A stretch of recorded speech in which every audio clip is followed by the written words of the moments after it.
You're listening to Packers Talk Network. Do you want to experience the thrill of a Packers game at Lambeau Field? If so, be sure to get your game tickets from the longtime trusted source in Wisconsin, Ticket King. Visit their locations in Milwaukee and Green Bay, or just go to their website, theticketking.com. Again, that's theticketking.com.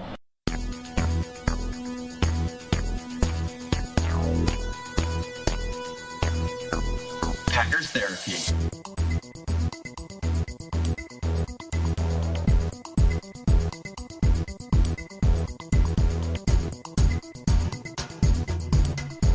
It's Packers Therapy. It's Chris and Dave, and we are getting set for the NFC Championship game next week.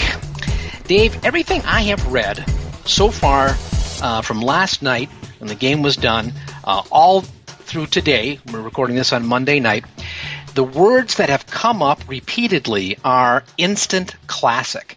That is what people are calling us. Now, maybe it's the recency bias. I don't know.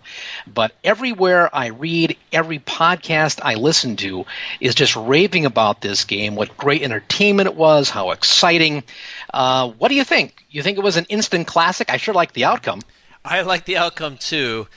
I watched the game standing, I think, for 99% of it, because my daughter – so first of all, people were very nice. They thought I missed the game, and, man, that would have been a bad game to miss. Because watching that live was something special because, anyway, the weather here was bad. Weather down in New Orleans was bad, so we ended up postponing the trip, so I got to watch it here. But my same daughter had a friend over, so I couldn't watch it on the big screen. I had to watch it on my littler TV in my bedroom. And I just stood from the beginning to the end. And when it was 21-3, it wasn't like I'm going to lay down and kick back and this game is over, which I might do in week 6 or week 7. I'd just kind of take it easy. I kept thinking I want it to be 28-3. Make it a 4-score game. I just never felt comfortable with the lead. And sure enough, that's what happened. But in terms of was it a classic or not, when it was all said and done, when it was over, I ran out and I told my family that was probably the best game I ever saw.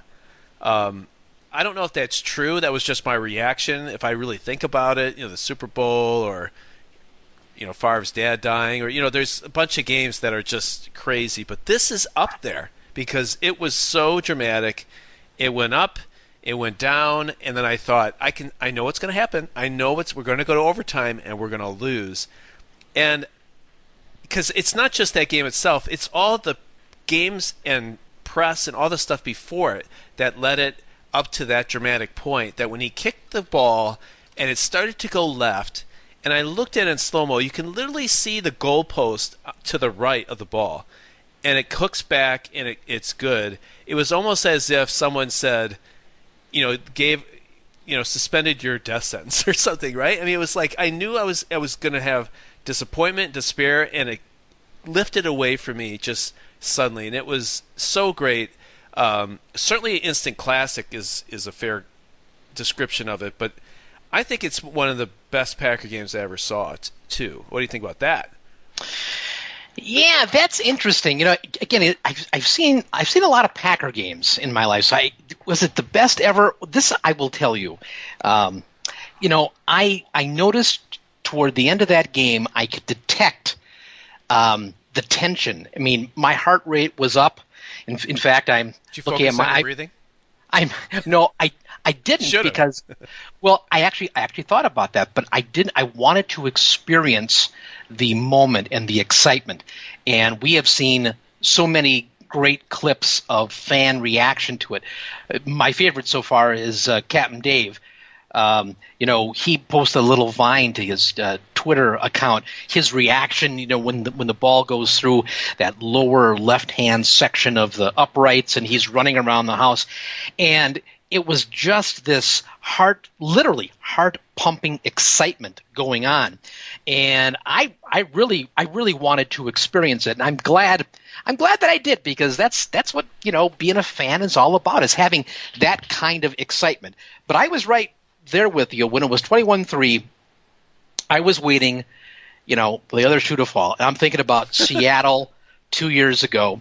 And the other thing that I thought of, and I don't know how many older, Packer fans we have, but when I was a kid, I had a record, a 33 RPM record. It was called the Packers Glory Years. And it was the guy who used to do the Packer broadcast, Ted Moore, he was a WTMJ. He had compiled all of these great clips from the 65, 66, 67 Packer teams that won the 3 championships in a row. And on the first side of the record, it was about, this is the day the Pack came back. And they were playing in Detroit against the Lions, who were actually pretty good in those days, that Alex Karras and good players. And the reason this made this record was because the Packers trailed at halftime 21-3, and they came back and they won the game. This was momentous enough that they put it on this record, the Packers' Glory Years. And so the score is 21-3 in this game. I'm watching yesterday, and I'm thinking, is this the day the Cowboys come back? And I'm thinking about Seattle. And sure enough, they do come back, and then it's this great seesaw late in the game.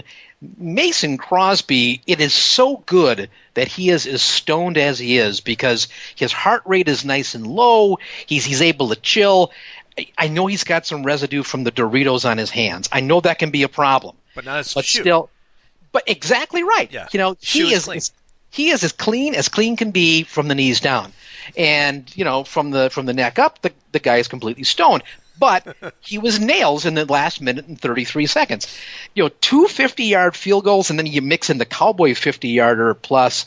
I mean, people say field goals boring. Well, those field goals were pretty damn exciting, in my opinion. Yeah. So I was thinking about this podcast, and if the Packers had somehow gone overtime and lost, it was still an entertaining game, and it's that much better because the Packers somehow managed to win this thing, and they get to play again for the chance to go to the Super Bowl. And I left them for dead. I think you did too after Game 10 when they were 4-6. Now they've won 8 in a row. That's incredible. Yeah. Like, you're not going to do revisionist history. Come on. You're not going to do that. We did this podcast, and you and I both were, can they finish 500? I think we said, I don't see another game on their schedule that I think they can win. That's exactly what we said, and it was... It's crazy. But this game, nuts. This game was great. It was. I just felt that Dallas could move the ball at will on the Packers. The fact, the defense is going to be the unsung hero. I mean, the pass that was knocked down by Nick Perry, I mean, that is as big a play as anything. I mean, I think they score a touchdown on that drive. I just assumed that was going to happen to stop into a field goal. That doesn't happen very often that the defense gets a big stop. The fact that Rodgers didn't fumble on that sack, and if I'm a Cowboy fan and we're doing Cowboys therapy, what I'm upset about is I'm sure, he's pumped up. He's got a chance to sack Rodgers. He gets it because he can scramble out of stuff. Just get him down. But, man, he had a blindside tackle. Why doesn't he knock the ball out? And this becomes another, Arizona loss in the playoffs. It would be one of those kind of games. But he just tackled him normal. He held on to the ball, and then we ended up winning. There's so many little plays that happened in this game. I thought every first down on a drive that we would have was huge. Just get a first down. Don't 3-and-out and punt because Dallas is going to come right down and score a touchdown off of that. Just pin them back a little bit. Try to at least get them to field goals. I mean, there's the whole game I was excited. First, happy at the beginning. Then by halftime, I was kind of like, that wasn't so great. The Kristen Michael play was a big turnaround. For me, it was dramatic because my DirecTV lost feed. My DirecTV box just shut off, right? I think the play right before Rodgers threw an interception. So I called the guy I work with, and he FaceTimed me, and I watched the game on his TV until DirecTV got to reboot up again. And so it was, it was starting to circle the bowl at that point, and it was getting kind of dicey. But I remember at the end thinking, all right, even if we had the ball, it was 28-28, and I thought, there's 3 ways we can win. We can long drive and score, and that's it over. We could score a field goal and stop them on the way back, or we score, they score, and we score a third time. I thought there's 3 ways we can. I guess it was when we were up by 8. I'm sorry, not that when it was tie. I thought we're up by 8. The worst thing I think we had the ball up by 8 in the fourth quarter. Isn't that right? Do you recall? Yes. Well, actually, in the fourth quarter, we came into it leading by 15. That's right. But at one point, we were up by 8, and we had the ball. Right, yes. And there was probably... Was this the interception? Maybe that was the interception. This is saying that's at... let's see, what's the time was on the clock? No, that's still the third quarter. Maybe it was when the Packers had the ball. It was 11:39. They got the ball back, and they ended up punting.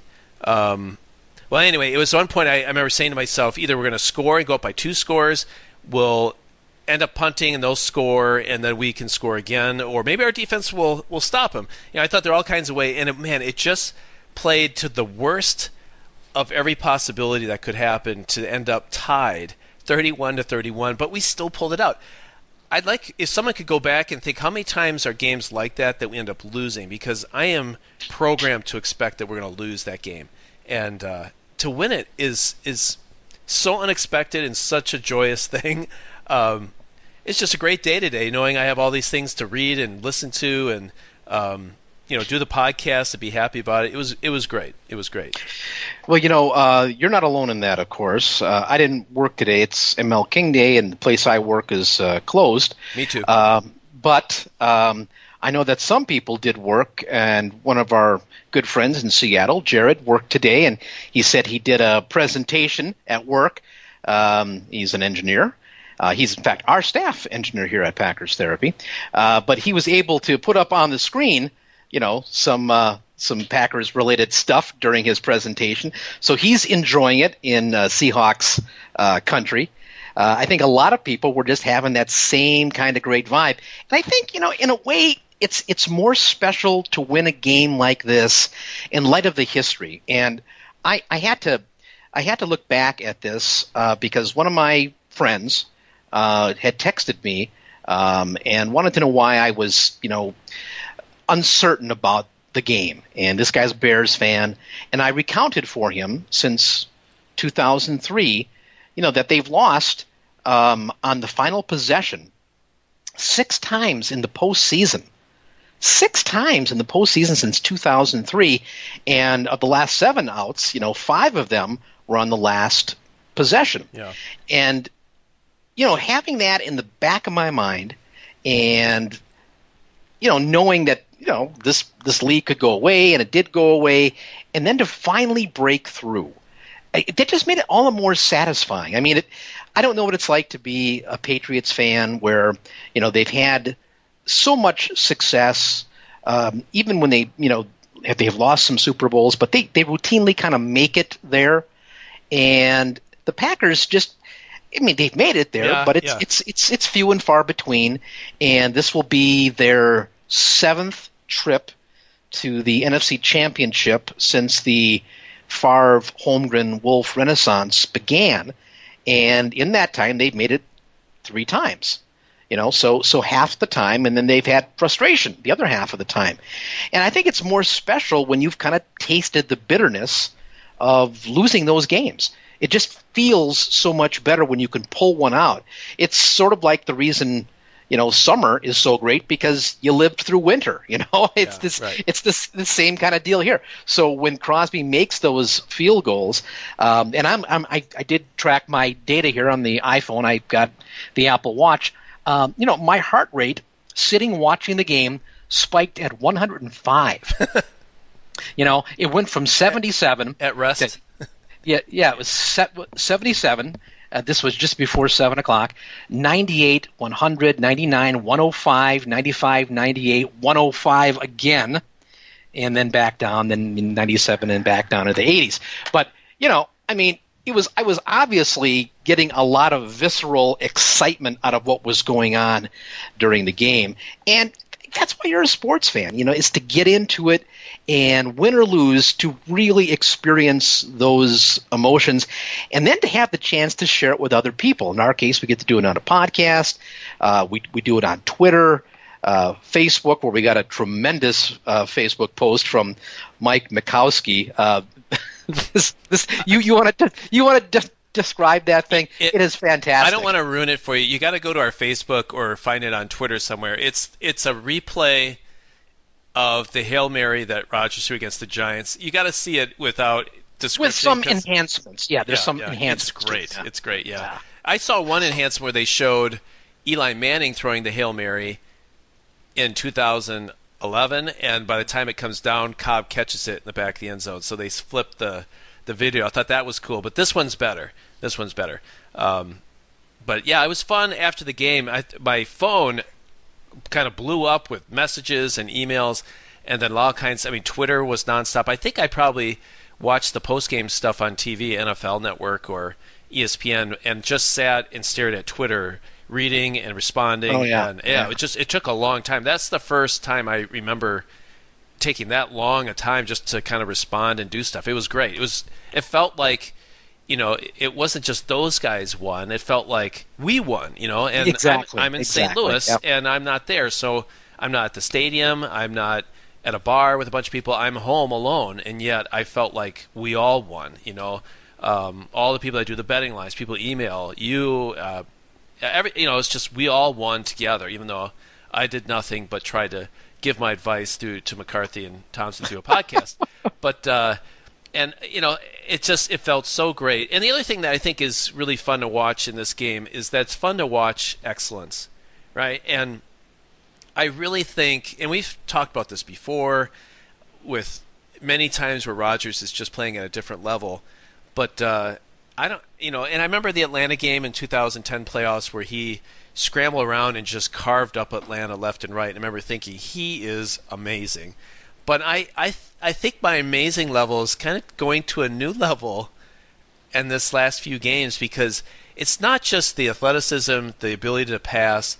It's all the mind games that he does too. The ability, he held that ball and didn't drop it. He called a timeout after he got sacked, which I thought, maybe another guy would just slam the ball on the ground and let the clock run a few seconds. He called the timeout right away. I remember thinking that was a heads-up play, but it doesn't really matter. Well, it ended up mattering.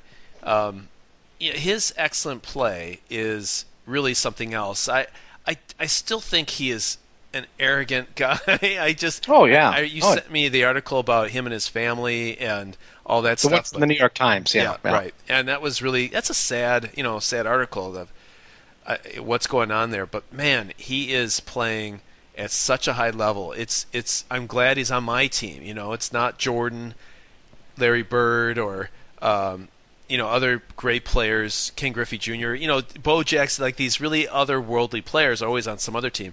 They're on my team this time, and it's great. Did you hear what Magic Johnson tweeted out yesterday after the game? I think, he called him the Larry Bird of the NFL. Yeah, he did, and that's a big compliment, because they're buddies. They have been since they were playing against each other in college and throughout the NBA, and that's an enormous compliment from Magic Johnson, the appropriately named Magic Johnson, as it turns out. Yeah, anyway, right. yeah, and I think it's an appropriate, because he's not really the Michael Jordan, because he's not the most athletic. He's not but man, he seems to just always be one step ahead of everybody else, and the replay where they show him counting how many guys are on the field. Yeah, that's great.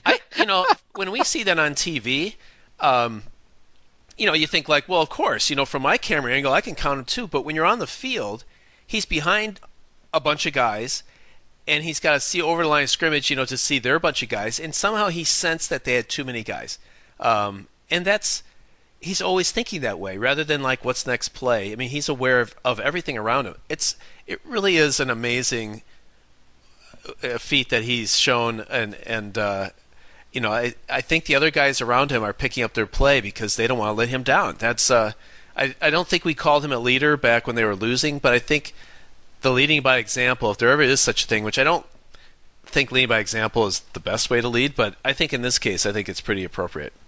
What I thought he was doing when he was counting, I thought he was counting up his resentments, because he is a guy who forgets nothing. Yeah. And he definitely has an enormous chip.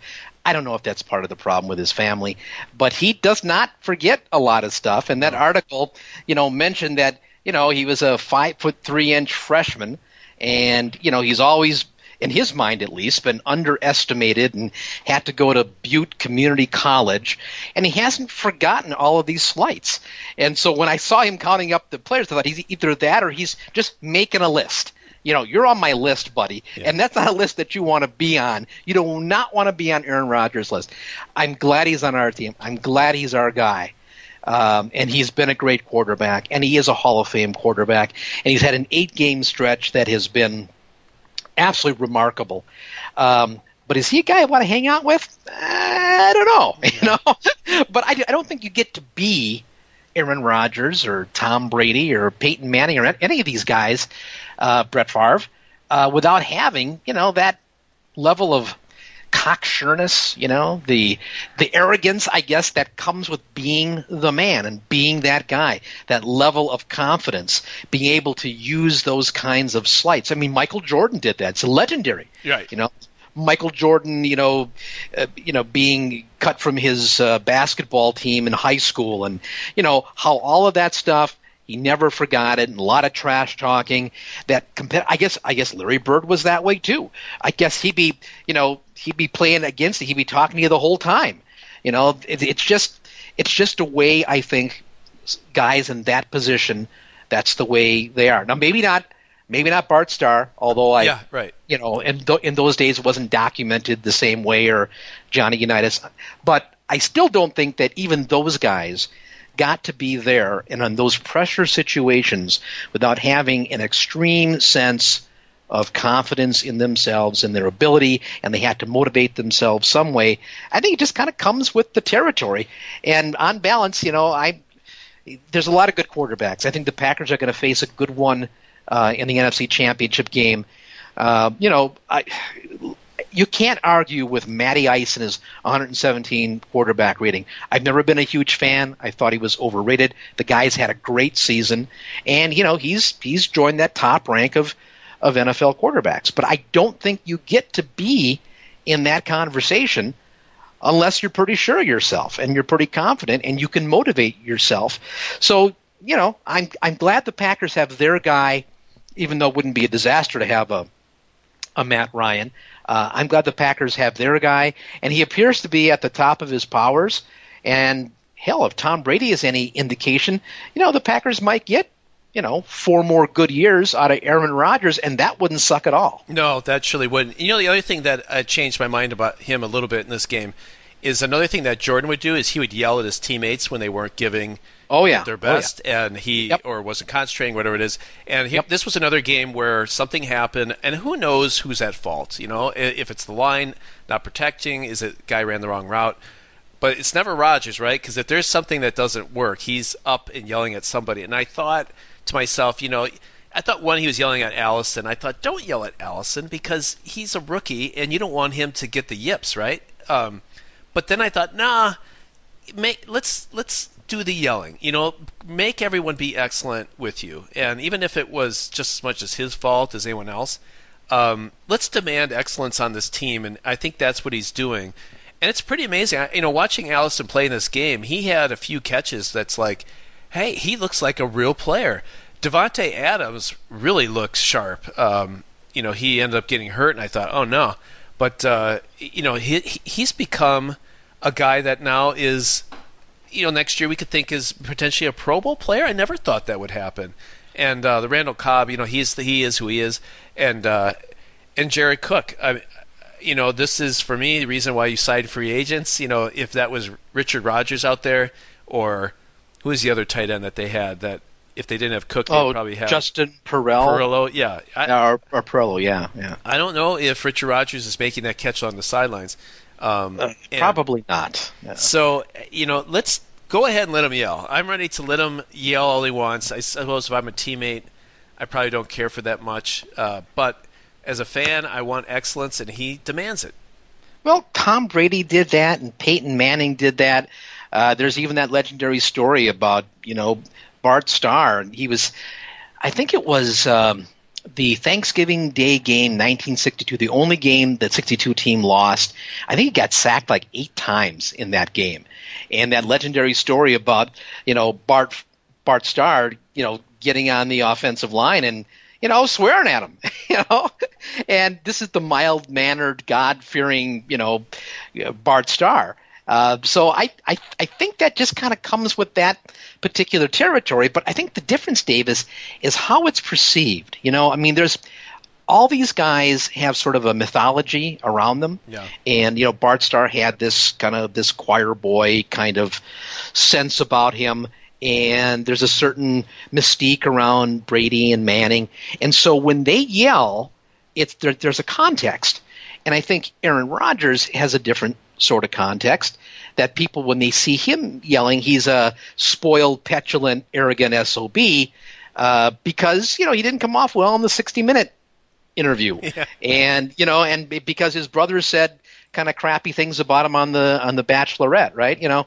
So I'm just wondering if some of the perceptions that all of us have, because none of us know these people, if we sort of have this image that's partially formed, and so when we see something on TV, we make more of it than it really is because we have these fragments, these bits and pieces of who these people are. So I guess I'm probably unfair to Aaron Rodgers just because the little bit that's out there in the public about him is kind of it's a mixed bag at best.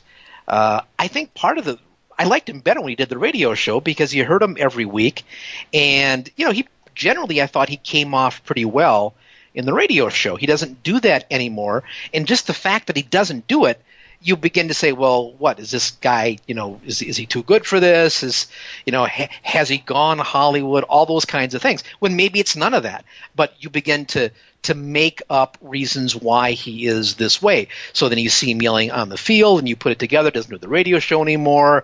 He didn't get along with his family. The guy must be a bad dude, and that's probably not the case at all. Yeah, we'll never know. But I think that one thing, he's earned the ability to yell. I think when people have interviewed guys and have asked a little bit about how is it to play for Aaron Rodgers, it seems they have nothing but the most respect for him, and he can yell at him all they want. He's earned the spot. This isn't Dak Prescott, yelling at veterans. He's been there. He's the man, so he can do it. So good. I'm glad he's not Jay Cutler, who doesn't seem to care at all. I want him out there yelling at our guys to study film, be there, and I think that's what's carrying this team. He is carrying this team on his back. I look at the defense; they have issues. Guys make plays once in a while. Speaking of watching film, we should talk about Micah Hyde's interception, which was so great. There was a great was it in the PackersNews.com where they broke that down, that he had seen that play. It was run against them when they played earlier in the fall, right. And he recognized the formation, the same personnel, he was in the same place, and because he had looked at the film, he was ready for it. That's why he jumped the route, because he had recognized it because of the film study he had done. Micah Hyde does not have the most athletic background. Compared to me and you, yeah, the guy's a god, right? But compared to the NFL, he's kind of a mediocre talent. So he has to do things that are going to separate him from the others. And in his case, it's that film study. And that's why he came up as big as he did. It wasn't just that, too. The interception was brilliant, and the fact that it was as much cerebral as it was physical. But he also had a sack. He had broken up a couple of passes. That may have been. I think he's had a good playoffs, but that may have been his defining game. Of course, it's a salary drive for him too, which is probably also a factor. But that guy, when they needed him to come up, and Morgan Burnett is out of the game, they needed somebody to stand up that way. And God love Micah Hyde, because he really helped them when they needed it most. A couple of years ago, you said he was the Packers' most valuable player. Or remember that you said he was, who you thought was going to be the most important player for the season. I think you like your Micah Hyde. Oh, yeah. Well, I do, because he's a football player. He's not supremely talented. There's no doubt about it. But, he returns punts. He makes good decisions. He's actually returned at least one for a touchdown. He can play a little corner. He can play a little bit in the slot he can play safety. He is that classic, Swiss Army knife kind of football player. No, that's right. I really like that about him. Now, is he a must sign for them? I'm not so sure about that. But I do like me some Micah Hyde. There is no doubt about it. He has his limitations, and he dropped that interception in the playoffs against the 49ers. That probably would have sealed the game for them. But he came up big in this game, and I couldn't help but think of that pass, the interception he dropped against the Niners when he made the brilliant play in the Dallas game. But he's a more experienced guy now. He's got a little savvy behind him. He's made the most of the gifts that he's had. Let's put it that way. But last point I would make on just Rodgers is that Rodgers is playing so well that you can have a Micah Hyde only show up for one play. There's no one on defense, as I'm looking at all the guys who've registered tackles. There's no one I thought on defense that had a special day. Nick Perry had a big play. Micah Hyde had a big couple plays. Jake Ryan was around the ball and shut down their tight end, Jason Witten. He was definitely not a factor as much as, it seemed a lot of times he ended up just burning you first down after first down. A lot of guys sort of had Clay Matthews was mostly invisible, but well, he put some pressure on in the ball that Nick Perry knocked down toward the end of the game on the third down that forced the field goal. Yeah, that was the one play where Clay Matthews kind of showed up to put some pressure on, and I think that allowed the knockdown to happen. But it was just the one play, but it was really, really critical. But they're not showing up all the time, and that's okay because Rodgers is he's carrying the offense. Right. The offense is carrying the defense. I mean, his play is allowing this defense to kind of find its way, and every once in a while, a guy will make a play and make a third down stop, interception, a fumble, whatever, and then he'll make them pay. We're very lucky. I think I'm hoping, my fingers are crossed, that I think Atlanta may not be as good as even Dallas. Atlanta looked really good against Seattle. Did you watch any of the game? No, I did not. I was looking at the score and I thought, this doesn't look like it's worth my time. Yeah, I mean, Atlanta looks fast.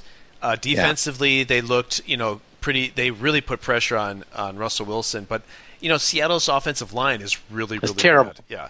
So that was maybe overshadowed. How good that defense was, or made you think that defense is better. I think the Falcons' defense is kind of like Dallas. They're good because their offense is really good when they can go one-sided, but they have a guy I think that's got 15 sacks. But I don't think their linebackers or secondary are anything special. I'm not any Atlanta specialist. But on offense, they certainly, they can throw the ball. Julio Jones is very good, but he's injured. He's got a toe problem. He came out of the game a little bit. So, I don't want anyone to be injured except for Julio Jones next week. But and I think they run the ball pretty well. But so does Dallas. And so when I think a lot of people are saying, and I think you probably won, is this has been great, but they're probably going to lose to Atlanta. I don't know if we can say that. If we can beat Dallas, I think Atlanta is Dallas light. At least I hope. Now the quarterback, that might not be true, but as a team, I think we can win Atlanta. Are you already kind of thinking through what's going to happen? Oh yeah. Well, I mean, right after they beat Dallas, I began thinking, I wonder what Atlanta's got. So you begin kind of looking at it, and I know they've got a couple of good running backs. They've got a quarterback who's having a great season. I've only seen him the one time that they played the Packers. They've got some good receivers there, but they've got a little, suspect defense at the same time. So I've already seen. I don't want to get too far ahead, but I've already seen the over under on the total points. It's already right? It's already north of 60. Yeah. So when we get to that, I'll have to give my line. But this is a spoiler. But I think we're going to go above 60, I think, in the line that I'm going to set. I think it's going to be that kind of game because I don't know, comparatively, Atlanta versus Green Bay defense, both defenses are not that great. So I think both offenses are going to be able to move the ball and probably score. I think the difference is probably going to be home field advantage for Atlanta. That, I think, when it comes down to it, is going to be a huge factor in their favor, unless the Packers can do what they did 6 years ago, I guess that would be now, and be able to, get a big play and run up a lead and take them out of the game. Yeah. That would be about the only way I think that the Packers could really control this one. But we'll see. It's the Packers got up big on Dallas. In fact, I'm watching the game right now. They just went ahead 21-3 right now, looking pretty good with Weren't you feeling great? Yeah. with 7:37 to go in the second quarter. Yeah, and if they get up on Atlanta that way, that takes the crowd out of the game.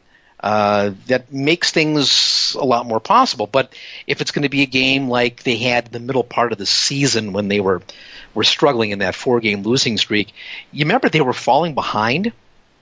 And if they fall behind, it could snowball on them. It really could.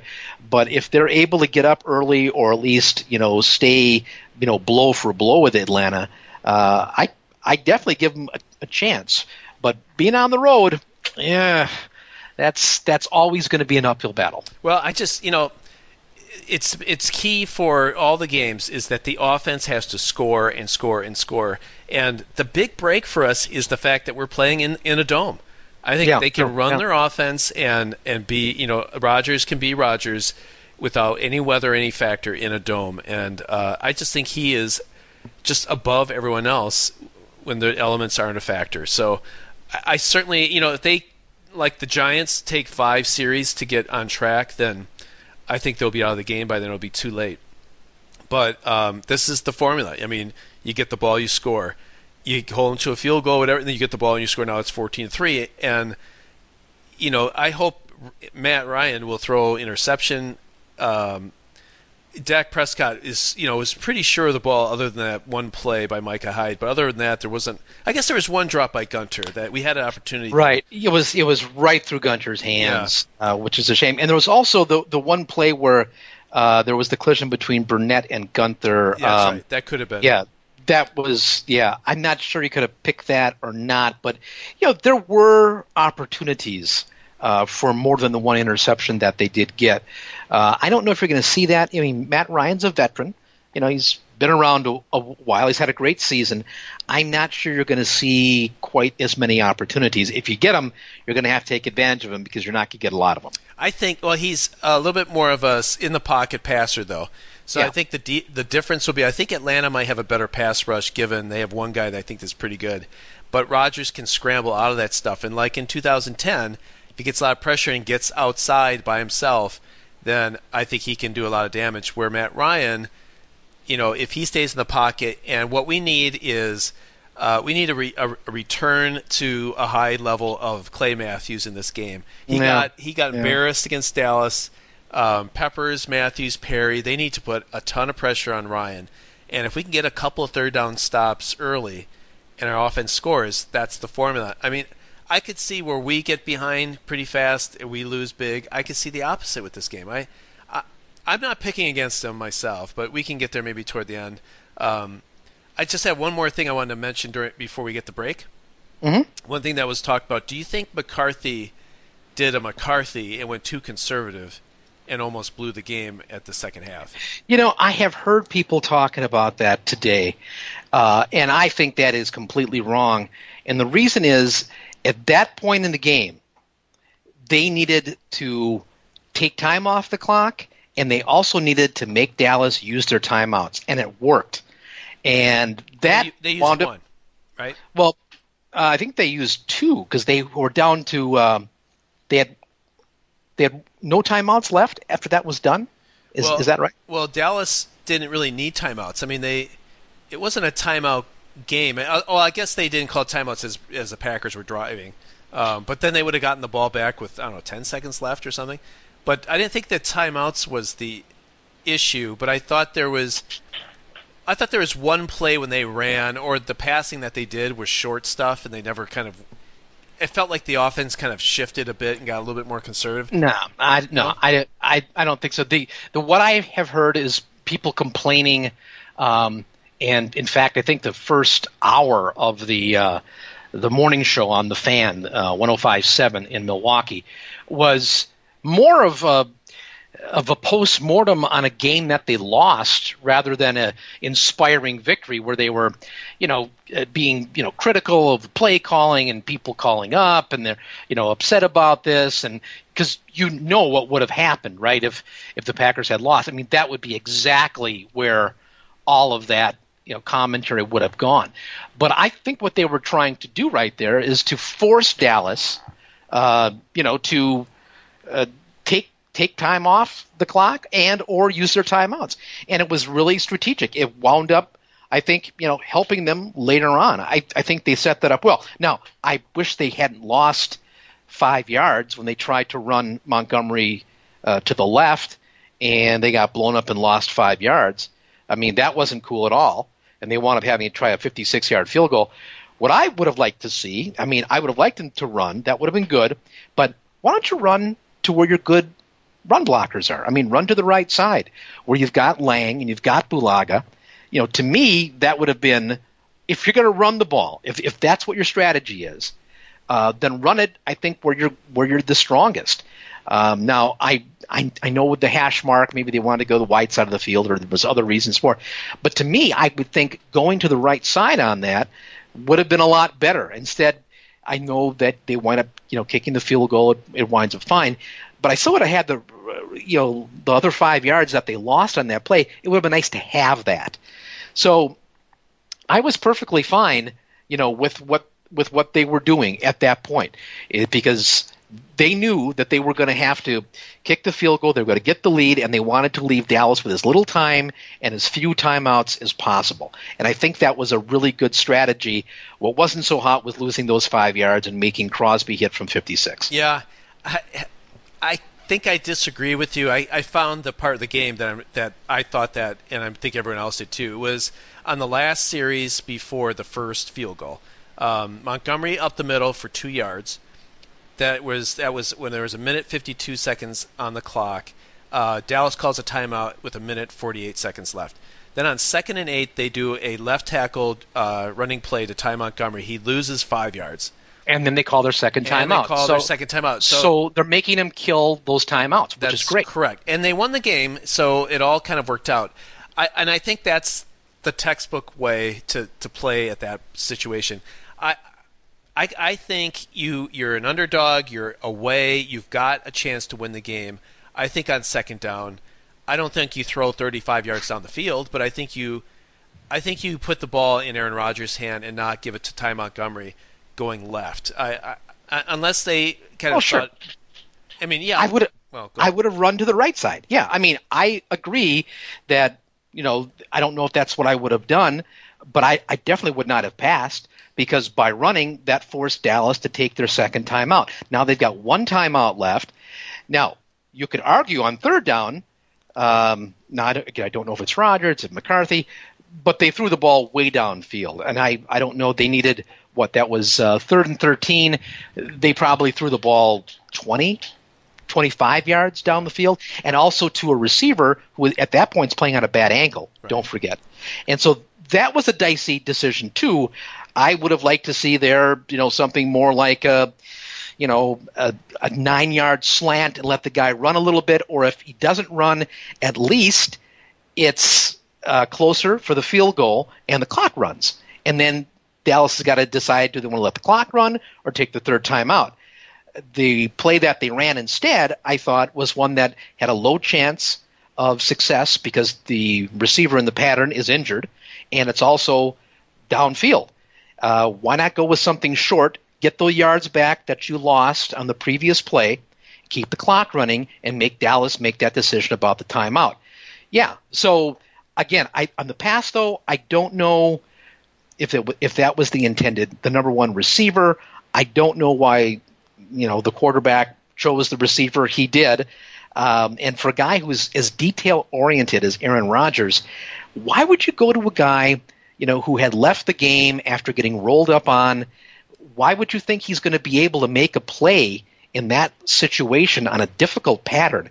That just seemed odd to me. But maybe no one else even was close to open. I didn't see the all-22.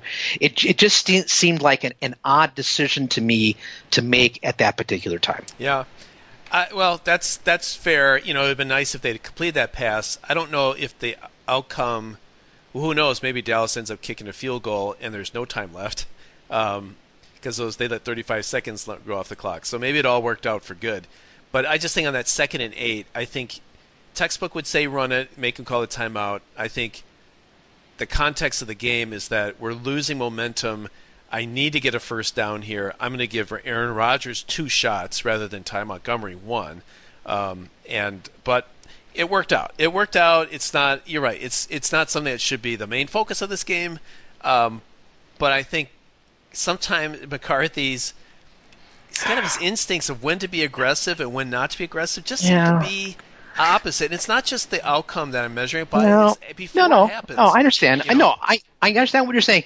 If philosophically, I think they did the right thing. They were either going to run time off the clock or make them use timeouts. Philosophically, regardless of what they were calling, left runs, right runs, I think running the ball was the right decision on 1st and 2nd down.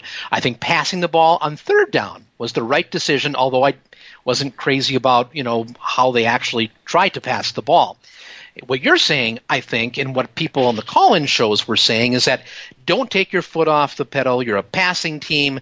Pass the ball in those situations. The reason I didn't like that is because of the chance of it being incomplete. Then they don't run the clock and they don't have to use timeouts. And that is what I think at that moment in time you wanted to accomplish, both of those things. You wanted to give Dallas less time, and also another factor of time is not having the timeouts. And so I think they played it philosophically, strategically right.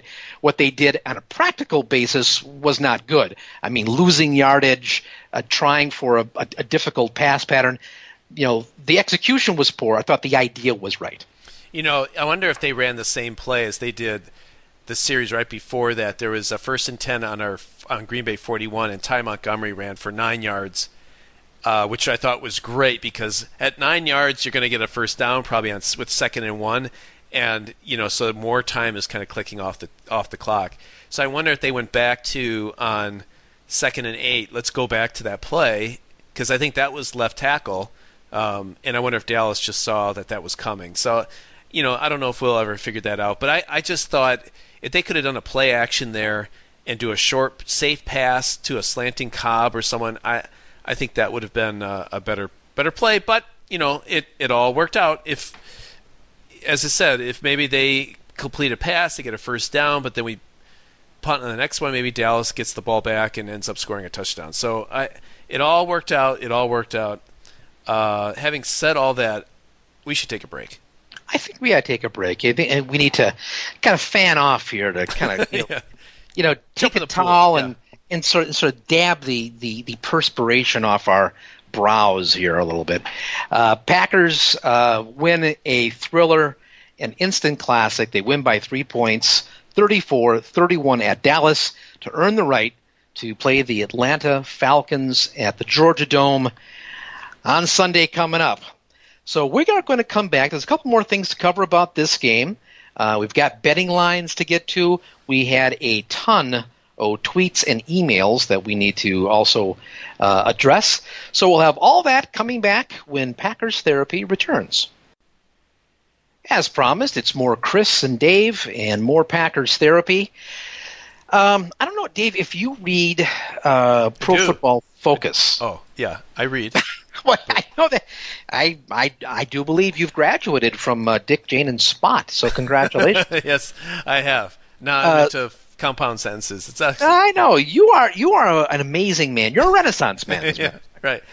I looked at the Pro Football Focus grades, and I pretty much after every game I like to see what the grade. I don't know if I always agree with them, and it's all a scam by Chris Collinsworth anyway. But still, I look at those after the game, and they rated Micah Hyde, not just the top defensive player for the Packers, but the top player, period. His score was 92.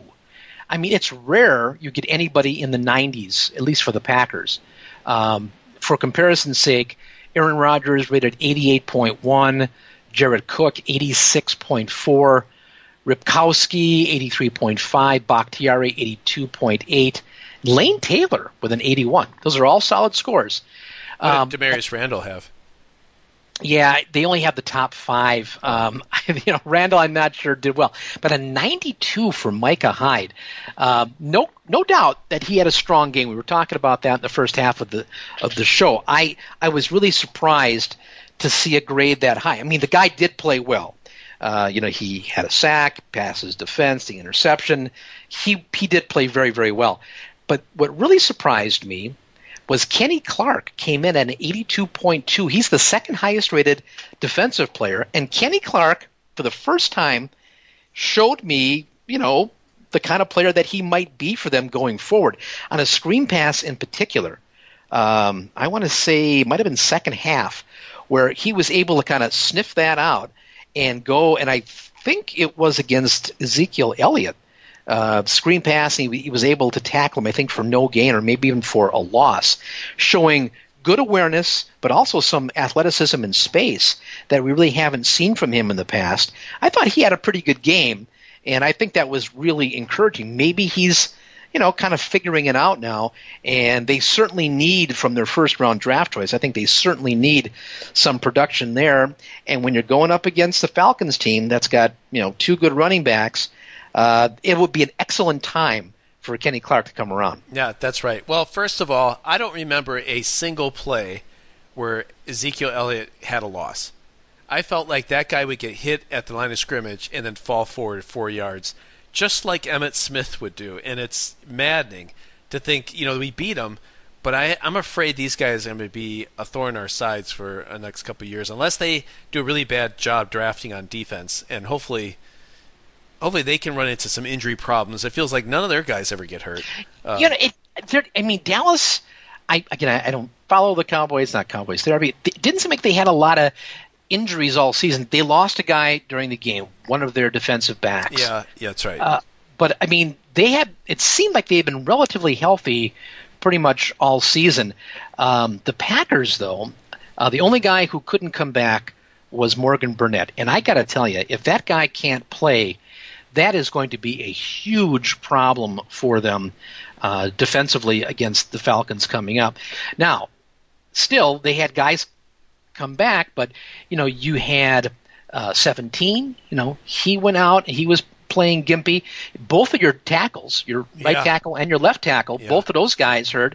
Jason Spriggs did not cover himself with glory. In fact, he was playing tight end on the play we were talking about in the first half of the podcast, the 5-yard loss on the next to last drive. He missed his block there.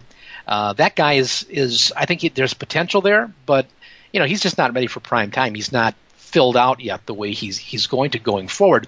So the Packers, even though only one guy couldn't come back out, they were still playing with a lot of guys being injured, being nicked up, not being 100%. I'm not sure that that Clay Matthews is still 100%. There are a diminished team on both sides of the ball, and the injuries are starting to pile up now on offense too. Before it was just defense, but now the offense is having some guys. Again, they're playing. In fact, Bakhtiari, they told him not to go back in, but he said, it's my body and I'm going to go in and play. Good for him. Yeah. Good for us. But, that's got to make you wonder how he's going to feel Wednesday and Thursday of this week. And is he going to be able to be 100% or even 90% on Sunday? The injury situation, it's not just the number of guys on injured reserve. It's the number of guys who are not themselves, and I don't think Demarius Randall's himself. I don't think he has been all season. They're playing, but they're not who they are. No, that's right. And the other thing I was looking at this defense, how many players are now thrust into really important roles that are first or second year players? I'm looking at, it's Bryce. I'm looking at the tackle chart. How many guys first and second year players? Bryce, Randall, Gunter, Ryan, Kenny Clark. Is Joe Thomas? I don't know what he would be considered. I don't know how long he's been around. Joe Thomas, I think he might be a third year. I think he was 1 year on the practice squad. He actually went to Dallas for a while, and then they signed a back. He might be like a third-year guy. Okay, so Josh Hawkins is so at least he's an undrafted rookie free agent, I think. So of those 6, I think that it counts 6. 2 of those guys are undrafted free agents, in Bryce and Hawkins. So man, we are playing with a young and injured defense. And Bryce too. I mean, he was getting a lot of playing time. He put a hellacious hit on 120-pound Beasley, but still it was a big hit, and Bryce got some potential, but he's green as grass, and you're not going to be good with Bryce out there against Matt Ryan. That is not a good situation. You got to have Morgan Burnett available for the game. Yeah, no, we need Aaron Rodgers for the game. Everything else, apparently, right now in this streak is secondary. They could all get hurt. We could all pick up guys from the street. And if Rodgers is playing, we have a chance they're going to win this game. I keep coming back to Dallas is a more talented team than the Packers with all the injuries. Whoever showed up and whoever was 80%. Dallas should have beat us, but Rodgers carried that game. It's really remarkable. I mean, from Jared Cook to Jason Witten, I think Jason Witten's probably a better tight end. You got running backs, clearly Ezekiel is better. Defensively, I don't think Dallas has a lot of great players, but they certainly are more healthy. Des Bryant probably better than Adams. I mean, you just go on and on. It doesn't matter who's hurt, Chris. Just believe in this streak and know we're going to win. Don't care about. Well, actually, you should keep picking against the Packers because that's our luck. Well, of course I will. I mean, I know enough now that that's what I have to do. But this is a problem though, is that when you start relying solely on Aaron Rodgers, and I know he's making $22 million. I know that this is probably appropriate to do that, but there's a lot of guys there's 22 guys on a football field, and to just have one guy, you're resting all the hopes on that one guy. It's too late now. That is but the problem though is that let's say Aaron Rodgers just has a good game and not a great game. I know his passer rating this game was not his usual because he had the interception and because they ran the ball for touchdowns twice when they sometimes pass. So his passer rating was under 100. But still, I think the level of his play was probably more like 120. Yeah. Now, to say that you can only win games when Aaron Rodgers is 120-plus passer rating, that I don't think you can rely on that. It's sort of like, in any sport where you're saying, this guy, this is the guy. Well, what happens if that guy, twists an ankle or wakes up, sick that day, Right. I mean, you're putting all the eggs in one basket, and that just isn't smart.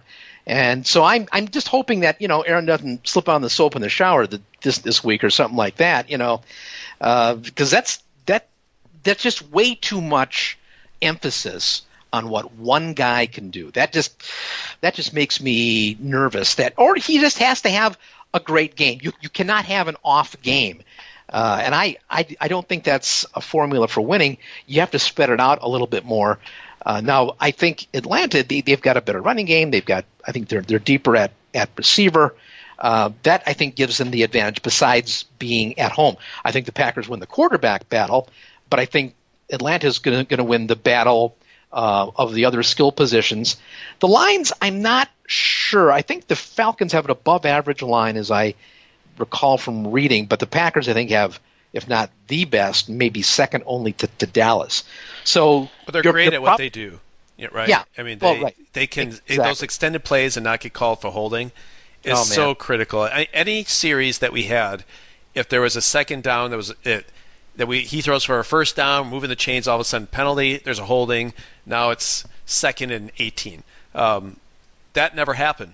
I don't know if any. I wonder. I don't have penalties on here, but it rarely happened all season long. I mean, the Packers been pretty clean all year. I mean, that's the way they've been, even under Sherman and Holmgren.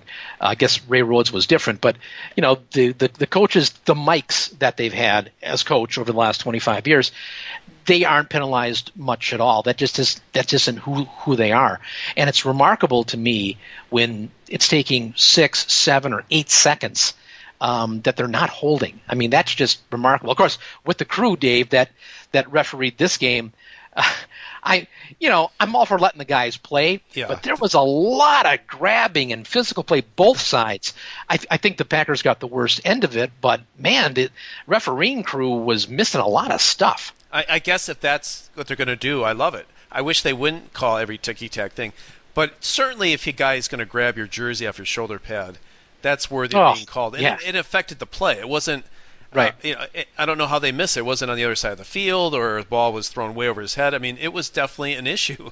And I thought that's not a great sign if the refs are in Jerry's pocket right now. But there were a couple plays I thought they could have called against the Packers, so they let it go. I don't know why then the cornerbacks didn't just decide, let's just start grabbing every play and do the Patriots thing. But they missed a bunch. I didn't think it was too much of a penalty. There was the one penalty against Dallas in the first drive that was critical. That was a huge swing. But really, penalties, there were 9 penalties on both teams. The Packers only had 3 for 22 yards. That's pretty good. I mean, they're going to have to play mistake-free, turnover-free, and Rodgers is going to have to play at the 120 quarterback rating level. Yeah, that's how we're going to be Atlanta. Unfortunately, we don't have a great defense. We don't have a huge running back that can just grind it out. That's what we're going to have to do.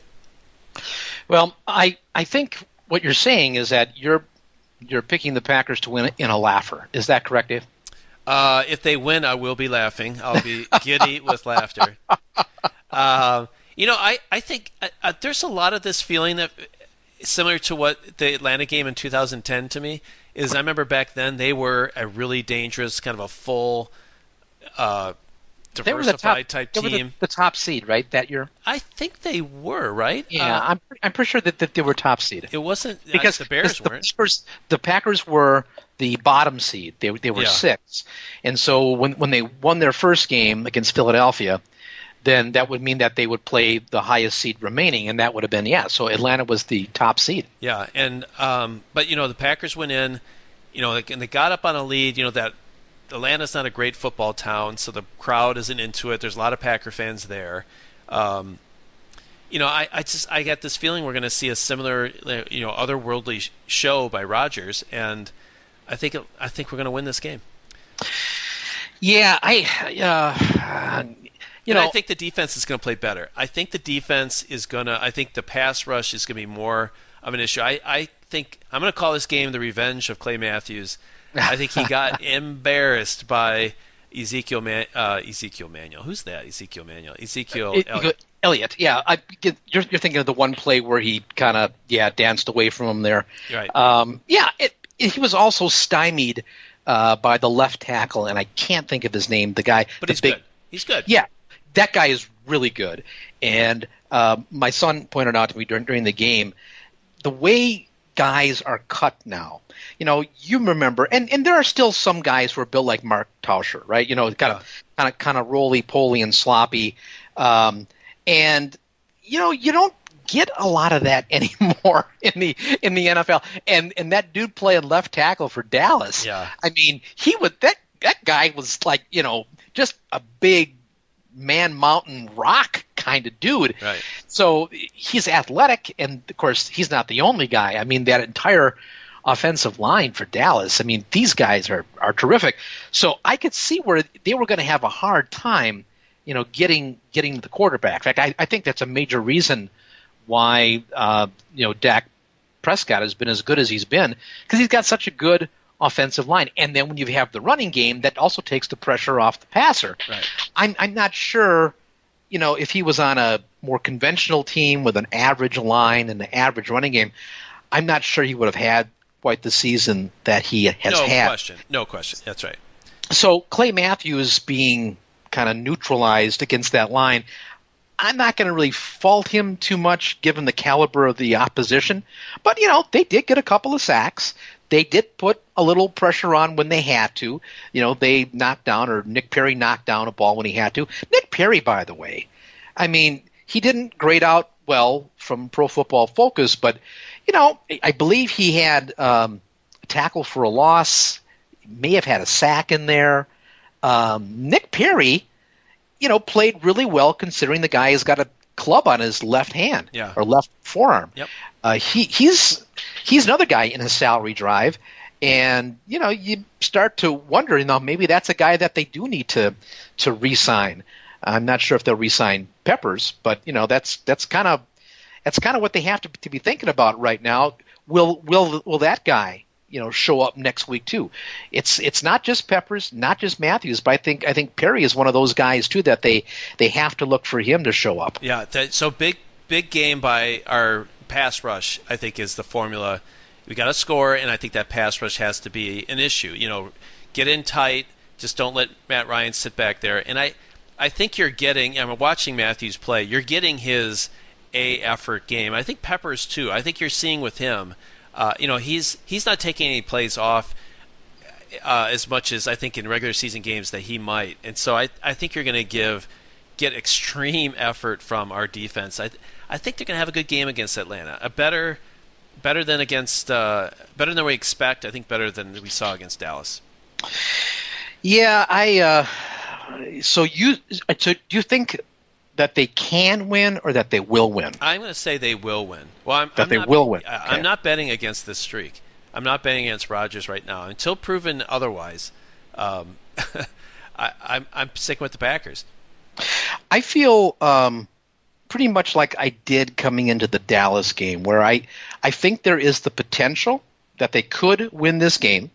The reason I don't think they will is, I mentioned the first part of the podcast, I really think that home field advantage, I think, is going to be big. I think the people in Atlanta are starved for this. Not that the people in Dallas aren't. 93,000 people. But the way that stadium is situated, it's a new stadium in Dallas where the fans are kind of further away. Yeah. I think that the stadium in Atlanta, the Georgia Dome, which I think this is the last game that's going to be in the Georgia Dome, it is not an old stadium, but an older stadium. I think that's going to give them more of a home field advantage. Plus, I think those people are sensing that this is their opportunity. Everything has kind of come together this year for them. Their quarterback is, I don't know if it's the best year he'll ever have, but it might be.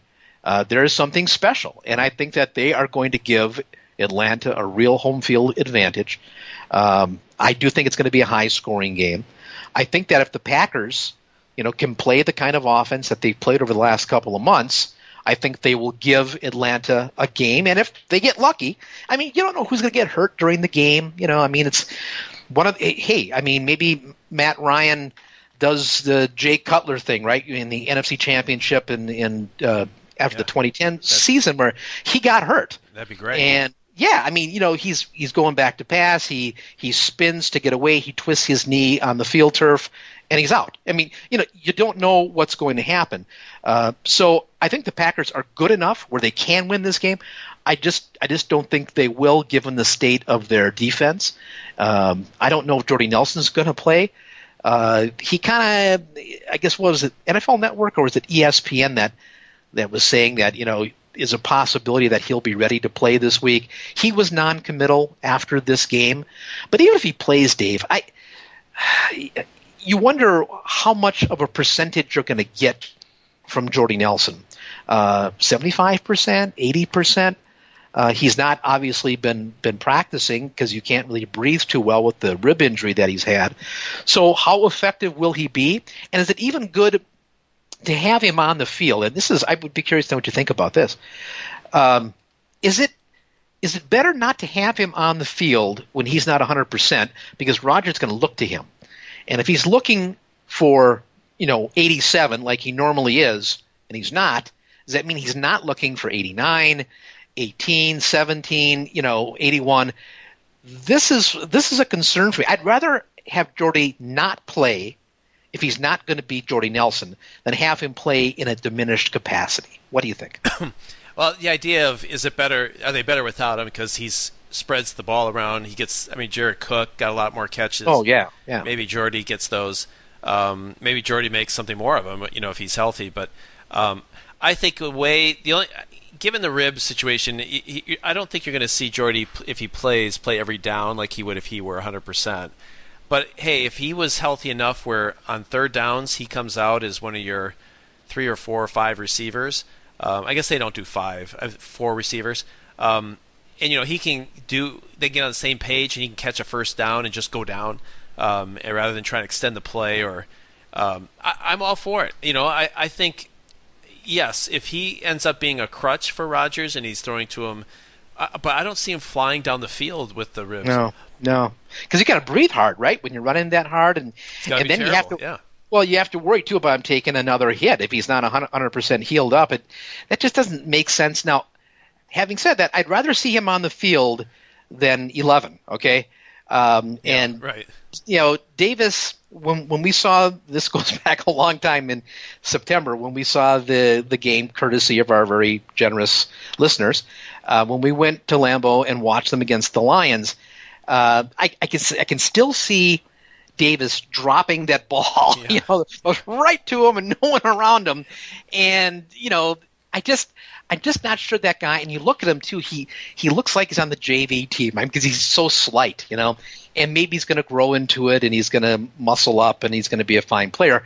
I don't think he's just ready at this point. So yeah, I'd rather see a diminished 87 playing than 100% 11. Yeah, okay, but on first down, so given that choice, yeah, I agree. But on first down, you go, Rakowski in the backfield and 3 wide receivers. If one of those guys is Nelson instead of Allison, I guess would be. If they will know, they got to know that 80% of Jordy is better or worse than 100% of Allison. Because Jordy can do the scramble play better. He's more sure-handed, whatever that is. I mean, I think they'll know. And one thing I do appreciate, this is a point I wanted to make earlier. One thing I think that is very good for us as Packer fans is, one, I think Rodgers, and I think this happened early in the game, he's not afraid to throw to anybody in the field and throw into coverage. I thought there were a couple of balls early that he threw. It was like, wow, there was not a really big window there. And so I think he's kind of playing with that, a little bit of reckless abandon, that I got to make things happen. I can't worry about the interceptions. I need to just kind of throw and trust, that guys will catch. And I think if he does that, rather than get that super conservative mode, then I think we have a really good chance. And yeah, I mean, the thing I hope is that Jordy comes back and catches a touchdown, and this kind of is another chapter in the Jordy Nelson redemption year. So I kind of hope he plays, but man, I hope he doesn't get another shot in the ribs and he's on the ground writhing in pain. That would be awful. So I don't think they need him to win. I hope he's healthy enough to play, certainly. I was thinking about what they needed to do to beat the Falcons, and I'm not sure if, obviously they have to score repeatedly, but how they score is an interesting idea. You get in these shootout games, and I think there's a lot of these 4 and 5 play drives. Yeah. And I'm not sure that helps them. I mean, they need to score every time they get the ball, pretty much. But I'm just wondering if the way they score, if they can take some time off the clock, that might limit some of the possessions for Atlanta and give their defense a little chance to breathe, too. I'm just wondering if this wouldn't be a game where going with more of those possession-type passes as opposed to trying to stick it in there 17 yards down the field all the time might not be a better way to go. Just because I think maybe controlling the tempo of the game might be to their advantage. I don't know if you've thought about that at all, but as I think about this, their defense is not going to stop Atlanta. Given that, maybe by limiting the exposure their defense has, that might be a smart way to go. Well, I'd like them to do the dink and dunk, on a regular basis all the time, not just this week. Yeah. I don't like it when they chuck it down the field 30 yards on a 3rd and 2. But they're going to do what they do.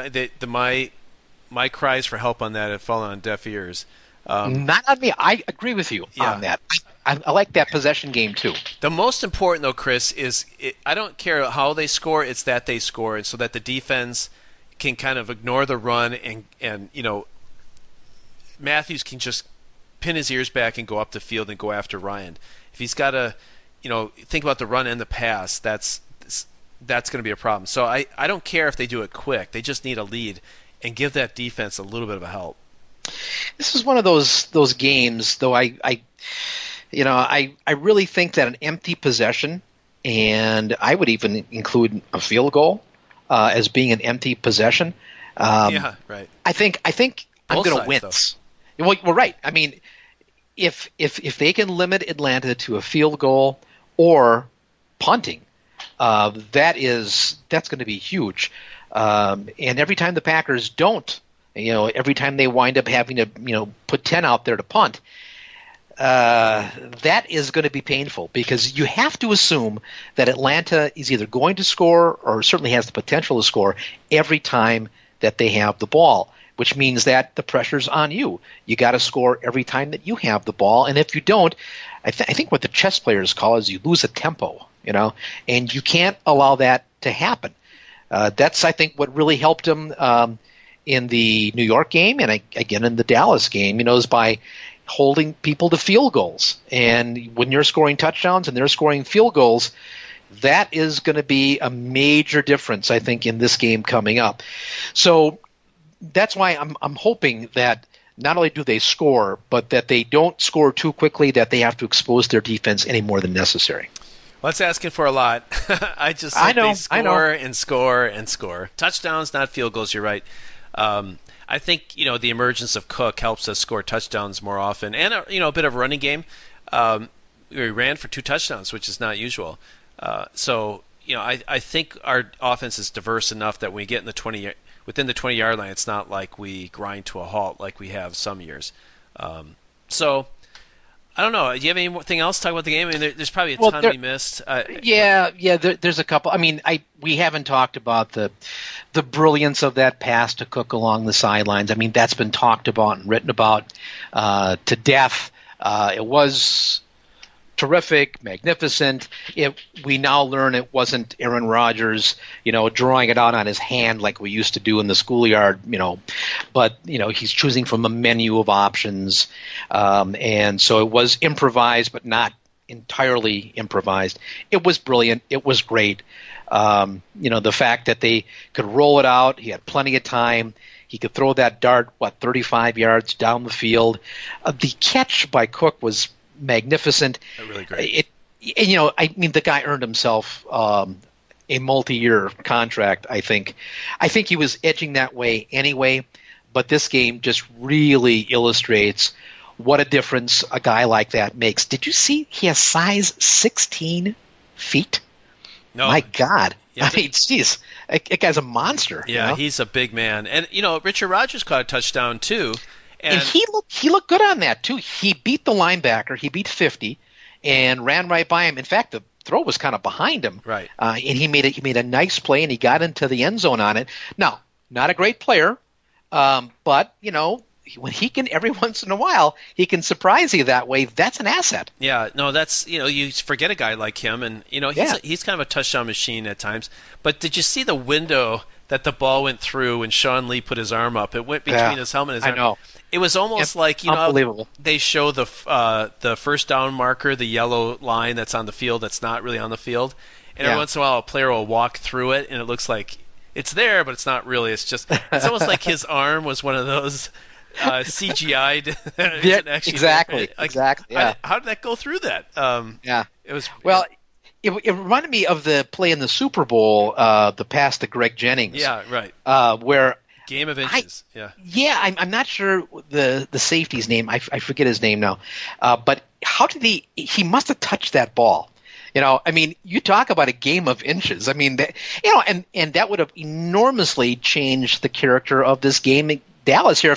If Lee somehow just moves a different way and it bounces off his arm or his helmet, that's not a touchdown. And I'm not sure if the Packers score on that drive or not. It's just everything kind of, came together the way it had to. Yeah, and that was on a false start or a 12-man on the field call too, wasn't it? Or did he get a guy jump offside? I think it might have been an offside. That was offsides on that one. Yeah. So. And I just saw one of the missed interceptions. It was Bryce. The ball went right through Bryce's hand on the goal line for the interception. It wasn't Gunter. That's right. Bryce. That would have been welcome to the NFL. I know. To have big hit and interception on that play would have. Wow, he would have been a real star. That's too bad. Those are opportunities you can't miss. I mean, and we didn't do much of it against Dallas, which is why we won. I mean, Richard Rodgers didn't drop that pass. Right, he had it and he dropped it. Micah Hyde didn't time it right, and then he just dropped it. But the interception that Rodgers threw, that was kind of gave some of that back. And Kristen Michael, I think that was a big problem. I think they went to super conservative mode there when they needed to score and they were hot. I think he took a lot of momentum off the board with this stupid play of his. Bobbling the ball in the end zone, right? And then going out. Yeah. And what did he get to the 2? That was 5. He got to the 5. Yeah. What's not much better, but yeah. No, that was bad. That was really bad. And I also did look up to Kenny Clark stopped Elliott on the screen pass for a -2. Oh, all right. I don't remember that, but so it was on the screen pass, and Kenny Clark. It was at the end of the third quarter. Okay, excellent. So maybe that was one where my TV DVR was off.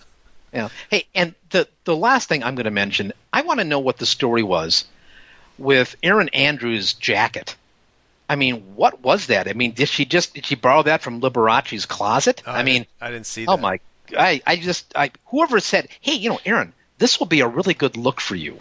I mean, it was bad. It was bad call, Erin. I don't know if there's anything that she could wear that I would say would be a bad look on her. That's that is a good point. But this is she's a very handsome woman. There's no doubt about that.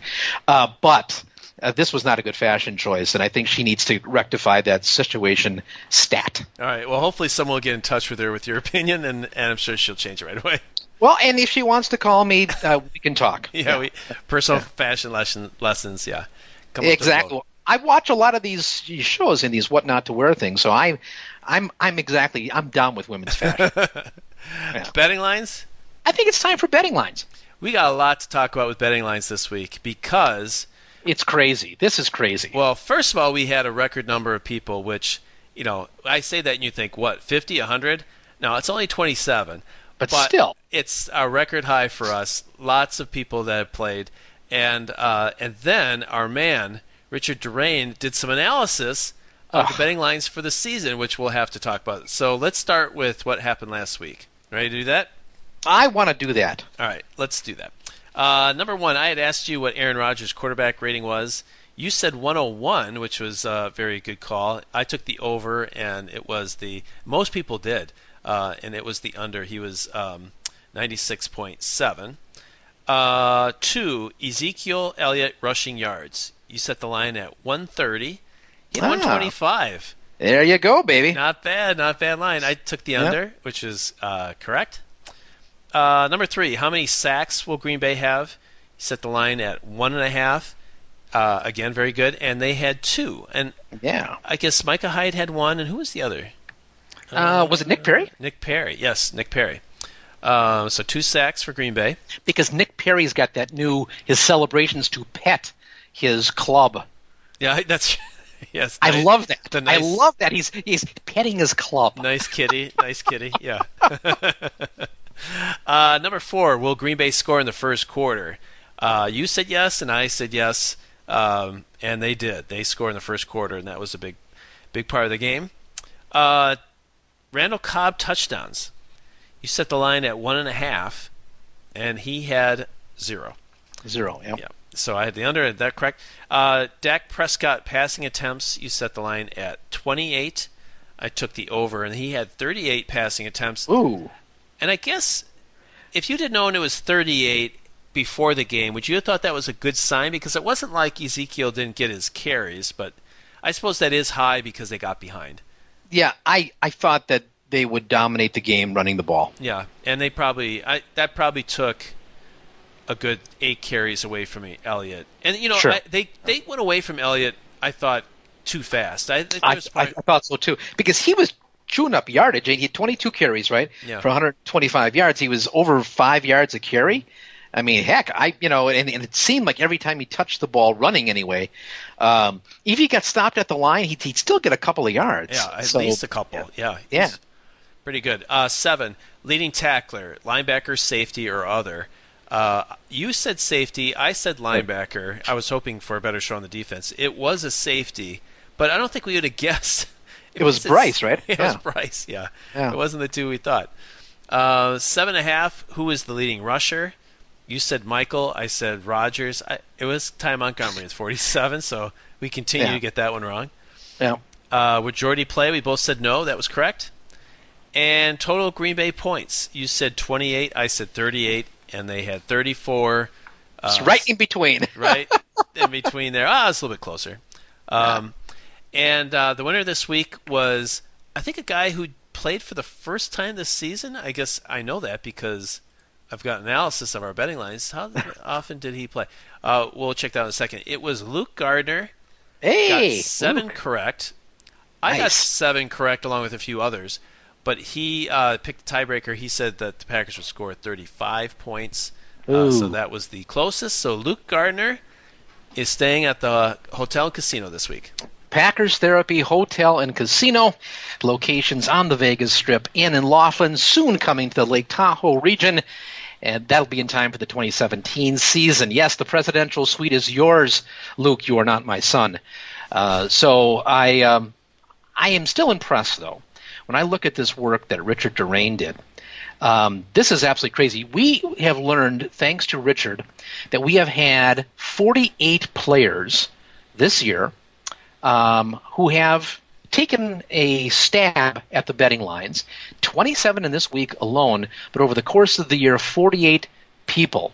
And what do we have here? Who is the most common winner? Let's see. You, I think, right? You won me 3 times? Richard Durain are tied for first with three week wins. Not week as in W-E-A-K.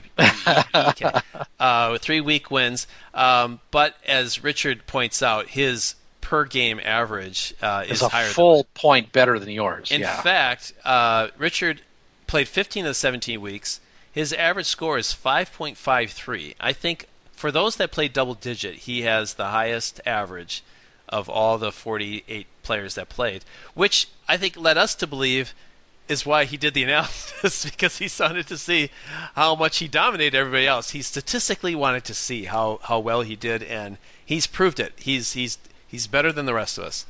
Well, the Freeman household has got 3. If you add up both Tom and Judy, they've also got 3. That's true. There was, Oh, I'm sorry. There were others that won. Oh, as a household, they won 3. As a household, yes. Yes, that's correct. Because they apparently they don't talk about this because they don't have the same scores. Let me see. In fact, Judy, her average score is higher than Tom's. Yeah, that's fantastic. Well done, Judy. But this isn't like taxes. You don't be able to file jointly here. It's an individual event. And me and Richard are tied for first. So sorry, Freeman's. Good showing. And, the people that played, there are a few that played every single week. I am one. Jared Stevenson, the Freemans, and I guess Mike Miller. But there are quite a few that played 13, 14, 15 weeks of the 17. So that's good. Another part is the average score overall was 4.6, which is right almost in the middle of and Richard said that's probably a good indication that you're setting pretty good lines. So you can take some good credit. Well, I do a lot of lines, so I suppose that probably explains why it's such good ones. Yeah. And the game that people got the best scores on was Week 18. I guess that would be the Giants. The average there was 5.8, so that's the game that most people sort of got the vibe the best. And the very worst game was Week 10. I saw that. Yeah, that was when they dropped to 4 and 6, right? Yeah. That's the Tennessee game. So that's we missed a week. We missed the 4th week, or was that the bye week? That was probably the bye week. the bye. Week 6? We did miss a week in there. Yeah, we missed a week in there. That's right. So I was that the week though. It must still be week 10, and they fell to 4 and 6. So yeah, I think. Well, I have the tabs at the bottom that say week 10 is the Tennessee game. So that's a game that we didn't all see coming. I guess that makes sense. That was such a bad game, and we would have probably not seen that coming at that point. But really great stuff. I think Richard should be our team data statistician. He's outstanding. Yeah, this is really good work. Yeah. Better work than I want to hire him from like my regular job. Richard, you gotta send us an email. Let us know what you do for a living, because this is an impressive, data spread here. This is outstanding. I don't know how long it took you to do this, but whatever you're doing for a job, hope you didn't take too much time away from that, because you got to feed your family. Yeah. But this is really good work. So thanks. All right. So ready for this week? Of course I am. You want to guess what number 1's going to be? No. Aaron Rodgers quarterback rating. Of course. Come on. Well, okay, this is a week where I think we're looking at a shootout, and I think that both Ryan and Rodgers are going to be kind of in the same ballpark. So I'm going to set Aaron Rodgers' passer rating this week at 116. Wow. All right, I'm going to take the over. All right. Over. I said wow, and then I took the over. Number 2, how many total catches will Jared Cook have this week? Yeah, he had 6 this week, 11 targets. I think he is going to be a significant part of their offense. I just think that's just the way it's going to be, especially if Jordy doesn't play or plays on a limited basis. Right. So I am going to set the line at that. I'm actually going to set it at 6.5. Wow. All right, I'm going to take the under there because he seemed like he was really all over the place and big part of the game, but he only caught 6. You thought he caught 10. Yeah. Well, they threw to him a lot. They did. I'm going to take. He might have dropped a couple too. Actually, I that's a question mark for me. I'm going to stay with my under, but I think you're right. This could be a lot more scoring game. Although this was a big scoring game, he caught 6. All right, I'm going to stay with the under. Yeah, I'm kind of thinking this is going to be like that Jermichael Finley game against Arizona after the 2009. I think there's going to be a lot of passing to the tight end. Yeah, if I knew more about Atlanta, I could probably have a better sense for that. But number 3, you said you were going to talk about it. What do you think Matt Ryan's quarterback rating will be? You're going to stick with 116? No, I think he's going to be a little better, but not dramatically so. I'm going to set his rating at 120. All right, I'm going to take the under. I think he throws a pick.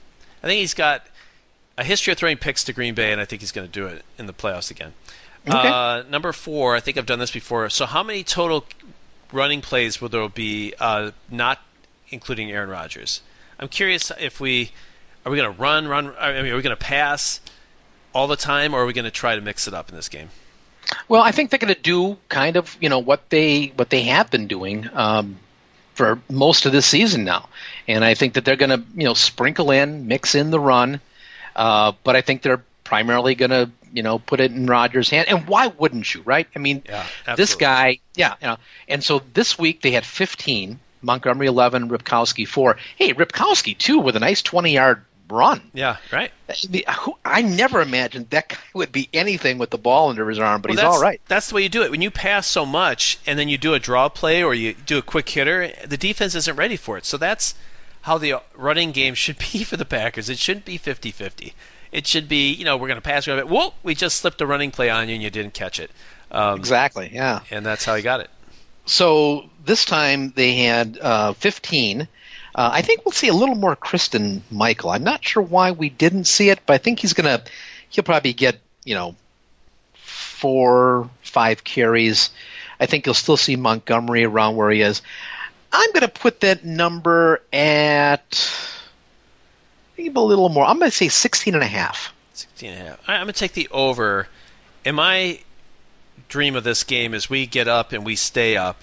And we end up running the ball a little bit more in the second half than we did this week. So, number 5, How many sacks will Green Bay have? I think this is a huge, important stat.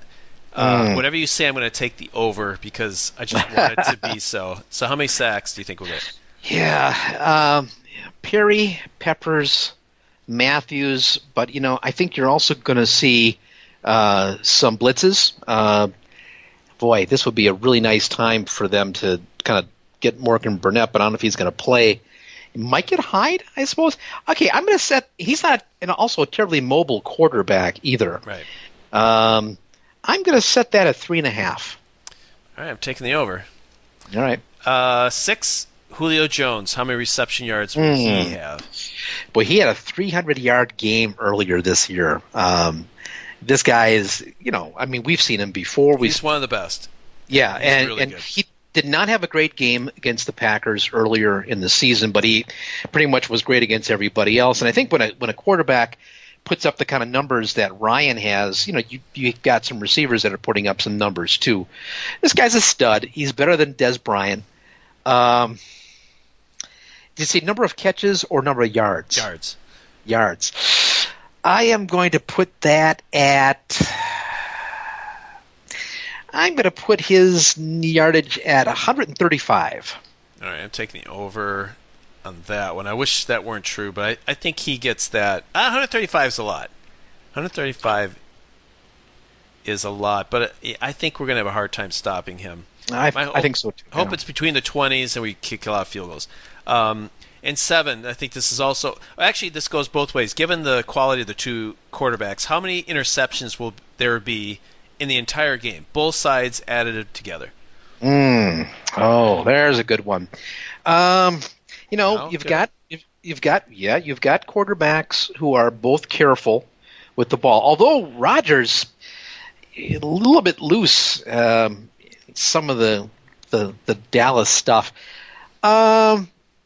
I am going to set that number combined interceptions at 2.5. 2.5. I'm going to take the under on that one. I'm hoping for 2 for Ryan, 0 for Rodgers. 7.5. Leading rusher again. For the Packers. For the Packers, yeah. Sorry. Oh man, boy, have we ever gotten this right? We gotta get it. Yeah. I don't know if either. I don't think we have. Right. Because it's always somebody else, and this would include Rodgers, too. Yes, you can do that. Yep. I guess I'm going to go with Montgomery. Yeah, I will too. I think you kind of saw what they did against Dallas, which that's who they trust the most. But you're right, Michael. If he comes in and gets hot in a series, or they're up 21-0, and they come out and run the ball and they see what Michael can do. But he seems erratic to me. I feel like they don't trust him. Yeah, and if the Packers are anything, they do not like erratic. No, that's right. They want predictability. I'm trying to think of a good 7 3/4. I think I'll go with this one just because I want to. Is that your hat size, Dave? Is 7 3/4? That's a good question. Should I pause? That is a big melon. Yeah. Yeah. Do you think Jeff Janis will get a catch? Maybe in the spirit of last year's playoffs. Do you think you get a carry? So maybe this covers the jet sweep because I love that too. Does Jeff Janis touch the football in any way? Does he have an offensive touch? No. Not on a punt. I'm going to say in any capacity does he touch the football. Fumble recovery. It could be on a pass play. It could be on a running play. Something I'm going to say yes. I'm going to say yes because I think he'll field a kickoff. Is what I think he'll do. Oh. All right. I'll say yes then too. Actually, I'm going to say no. I'm going to do one opposite of you because I don't even know if he's going to catch a kickoff, so I'm going to say no on that. Extra credit if he catches a pass. And then 8, the tiebreaker this week is total points for both teams. You said you're going to bring it up. The line is above 60. What do you think total points will be? I am going to set that at 65. 65. I'm going to take 66. Okay. One above. Actually, no, I'm sorry. I'm going to take 64. 64. I think the Packers score a lot, but I think we hold Atlanta. I am calling for a defense. We're going to be surprised by the defense, and next week we're going to say, I think we can beat the Patriots. We're actually playing well on offense and defense. That's what I think is going to happen. So Well, so if people want to play the lines, a little bit different this time around because Mint No Miller is taking a vacation, and I during the season, Mike, really a vacation? I don't know about this, but we're giving him some time off. The guy's done good work this year, so we have a substitute intern, maybe the intern for the intern. It's our man Jared Stevenson, right? yeah, that's right. Who is one of the players who played all 17 weeks. So he's earned the right to be our intern's intern. Absolutely. All right, so we need his email address. Do you have it? Well, you had his. Oh, come on. Well, it's, in our pre-show prep, we went over this, Dave. yeah. Come on now. All right. If you're going to make people wait, then do you have it? If you have it, just No, say I it. don't. Oh. It's all right, I got it. I know it's Jared S at Hotmail. Yes, Is Hotmail still a thing? We'll find out, as he said. We'll find out. I think, as I said, when I had to change my password, like they said, we're switching it to Outlook, which is really bad because some passwords, logins I have is my email, and you can't just change the domain name like that. Anyway, so Jared S at hotmail.com. Jared is spelled. It's not like Jared Cook. It's JERREDS at hotmail.com. Why don't you do that again? We'll just spell that again because it's a little bit unconventional spelling. It's not like Jared Van Cleves. It's a little bit different. Yes, it's Jared, JERREDS at hotmail.com. All right. If you want to play the betting lines, and we hope you will, we had more than 24 last week. We had 27. If you want to be among the cool kids on the block and play the betting lines, drop an email to Jared. That's not the diamond purveyor where you go for jewelry. This is a different Jared. Drop him an email. He will tabulate, and we will find out who gets to spend a week in the luxury of the Packers Therapy Hotel and Casino. Presidential suite, as a matter of fact. That's right. So, now we also had a lot of correspondence this week. Yeah, my inbox is just, oh boy. And going through these, yikes. So where do I start? How about Aubrey? Now, you remember we talked about Aubrey? Has been in touch with us, writing some email to us. This is pretty good. It turns out it works for a credit union. We have a lot of accomplished people. We got engineer. We got a couple of doctors. We got some guys in the military. Captain Dave. We got Tom. Glassell. There's a lot of people who've done interesting things with their lives. We got a lot of people in the computer biz. Of course, we have people who have their own music businesses. So Aubrey, who tells us this is a male, last he checked at least, I guess, he was in touch with us, and he wanted to set us straight. So I wanted to make sure I acknowledge this email because he took time. In fact, he even sent a chromosome test, and yeah, he does have a Y chromosome. So Aubrey, thank you for being in touch with that. But there are just a lot of people. Of course, Captain Dave was in touch. Chuck, again, a couple of emails from Klaus. It was good to have our team physician checking in. We also had Joe Meek being in touch with us on Twitter. Also good to see – whoops. Oh, now this one wasn't so good, and we probably should mention this. I don't know if this is Basil maybe or – yeah, Basile or Belial, perhaps. I'm not sure. But anyway, he was in touch. He said he was extremely frustrated because the wrong podcast was again posted. Oh, that's right. And this was, I think, 2 of the last 3 weeks. I think on iTunes it was fine, but on the website it was not fine. I see. Oh, all right. And I don't know what to say on that. I mean, we don't actually do the posting to the website. That's done by the guys who run Packers Talk. We are sorry that it happens, and we know that they're not, trying to goof you up and make your day bad. We just want you to know that we're sorry. We're delighted that people care enough about the podcast that they want to find it and listen to it, and it's frustrating when they can't hear it. Sorry about that.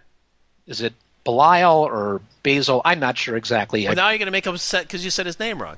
So I know. I'm sorry about that, and maybe you could send me a pronouncer so we don't get it wrong again. But you were obviously upset about this, and we wanted to extend our apology not just to you but to others, because when somebody writes, chances are that there are other people that have had the same, rough experience. So to those of you who were frustrated by this, you have our sincere apologies, and also our buddies Alan CD. I'm sure they're also apologetic as well. Also, Twitter hits from Ken. We had our guy Stephen from London checking in. Abe, we appreciate that. Stephen's dad Guy, Pastor Kevin, Brian also hitting us on Twitter. I'm not sure who this is, but UK and Irish Packers. That's an interesting handle. Rob Gardner checking in on Twitter. Mad City Squirrel, and Bomb Doubt. I don't know what Bomb Doubt is. Jay's also in touch with us. I can't read all these. There's just a whole long list of people that were in touch with us on Twitter. Want to acknowledge as many of them as I could. And we also already mentioned Mike Mikowski being in touch with us. Pete checking in, Pete Colshorn, our official spy. And I think that about covers... Oh, you missed two very important things. Two very important things. We had two people that showed their appreciation, not by emails, not by tweets, but with their wallet. We had two people Thank you. give PayPal. Aubrey, who you mentioned, and Scott Nair, I think, gave very nice gifts. Thank you very, very much. Because now it's not about going to a game. Now it's just expressing the joy that the Packers are giving you, the joy that we are giving you as a result of, well, I don't know, maybe it's obligation at this point, but the entertainment that we give, that you're just now giving just out of the generosity and the goodwill in your heart, right? I think if we had a team, we have a team therapist too. We should probably get some thought on this, but we have found if you give to Packers Therapy at yahoo.com on PayPal, it makes you feel better. It makes you a better person. Do you think that's fair? I know Scott. It's made me the man I am today. Well, not that we receive it, but that as you give it, you feel better about yourself. So it certainly isn't mandatory. We're not going to make this a charge. We don't really even need it, probably, but I think I still have some expense. I don't think I totally paid off the trip. So, but the appreciation is really nice. Thank you so much, guys, for doing that. And that PayPal link is still out there. We'll leave it open. I may never close it. I think we're going to keep it open because there will be, we hope anyway, there will be a next year, next season. At some point, this season's going to end. Now, hopefully, it won't be this week. Hopefully, there'll be one more game after this one. But then we go into that long, dark period of the off season. But during that time, PayPal, I think, will still be in operation. Yeah, right. PayPal will never have an off season. Exactly right. Packers Therapy at yahoo.com is the place you can express your gratitude and appreciation, as Aubrey and Scott did. By the way, Scott writing to us from Colleyville, Texas. I even looked up where Colleyville, Texas is. And? It is a suburb of the Dallas-Fort Worth area. It's a little bit north of Dallas and Fort Worth, kind of about halfway between, but north. So it's in that cowboy universe. So I'm guessing Scott was a happy guy with the outcome of the particular game this week, the victory that propelled the Packers into the NFC Championship Game. Boy, that just never gets old. That just never gets old. You know, that whole notion of having your team be relevant, and also to have won 8 games in a row, and it's our team. Our team is going to be discussed all week long. There are only 4 teams left playing, and one of those teams is ours. So when you put on the national television or radio shows, or when you read your news feed and they're talking about the NFL, your team is right in the center of that universe. You get to enjoy this week, the excitement leading up to it. You get to have your heart rate racing like mine was during this game. Or hell, even if the Packers get their ass kicked, you're still going to be able to experience what it means to be a fan. You want your team to win, but more than anything else, you want your team to have a chance and to be relevant. And our team is that. And we are just really lucky to be able to have Aaron Rodgers playing, to have the crew of people that they have. It just makes it a lot of fun. And for somebody like myself who doesn't do well in the winter months, this is really a good thing. It gets me through the literal dark months. And I know you had an ice storm in St. Louis this week. We're having one right now as we're doing this podcast in central Wisconsin. We are having an ice storm right now. You don't care. You don't care. Yeah, because I got Packers football. In fact, I'm watching the recording of the Packers game as I'm doing this podcast, and that's just great. We all got our problems. Let's not go through jobs, those. our jobs and our families, but being able to have a diversion like this, where it's so much fun. I mean, there is just nothing better than that. When you win.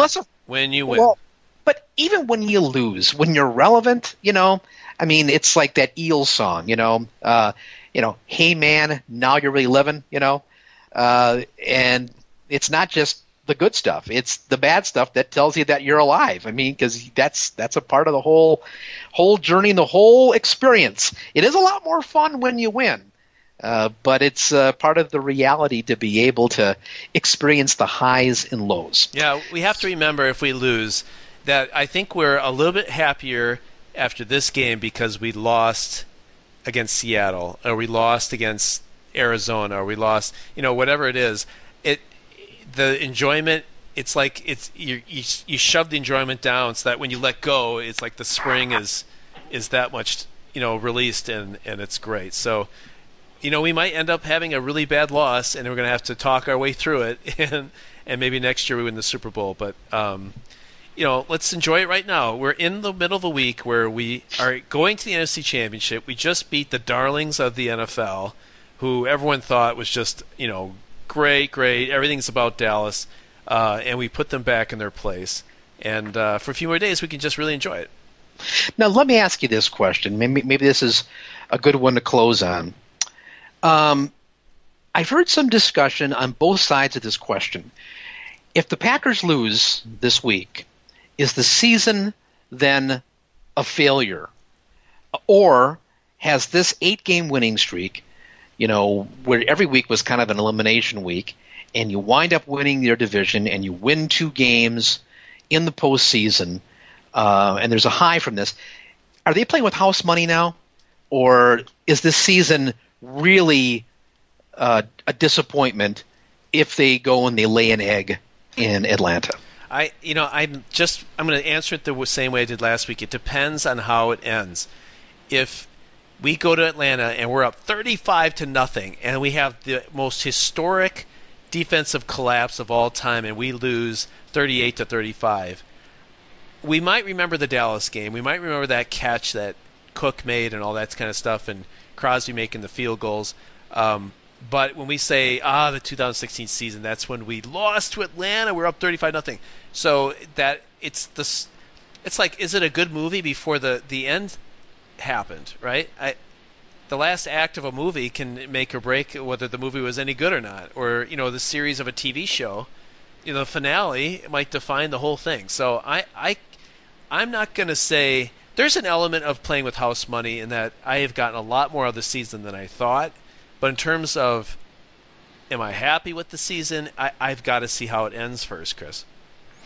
So, are you saying that if the Packers go and, get drubbed, 42-20, okay? Yeah. Where it's not really it's kind of like the Atlanta game against Seattle. If they have that kind of outcome, are you saying that that's better because they didn't really have a chance? Yeah. And you look back and say, it's okay because they just weren't that good. That's exactly what I'm saying. Yes.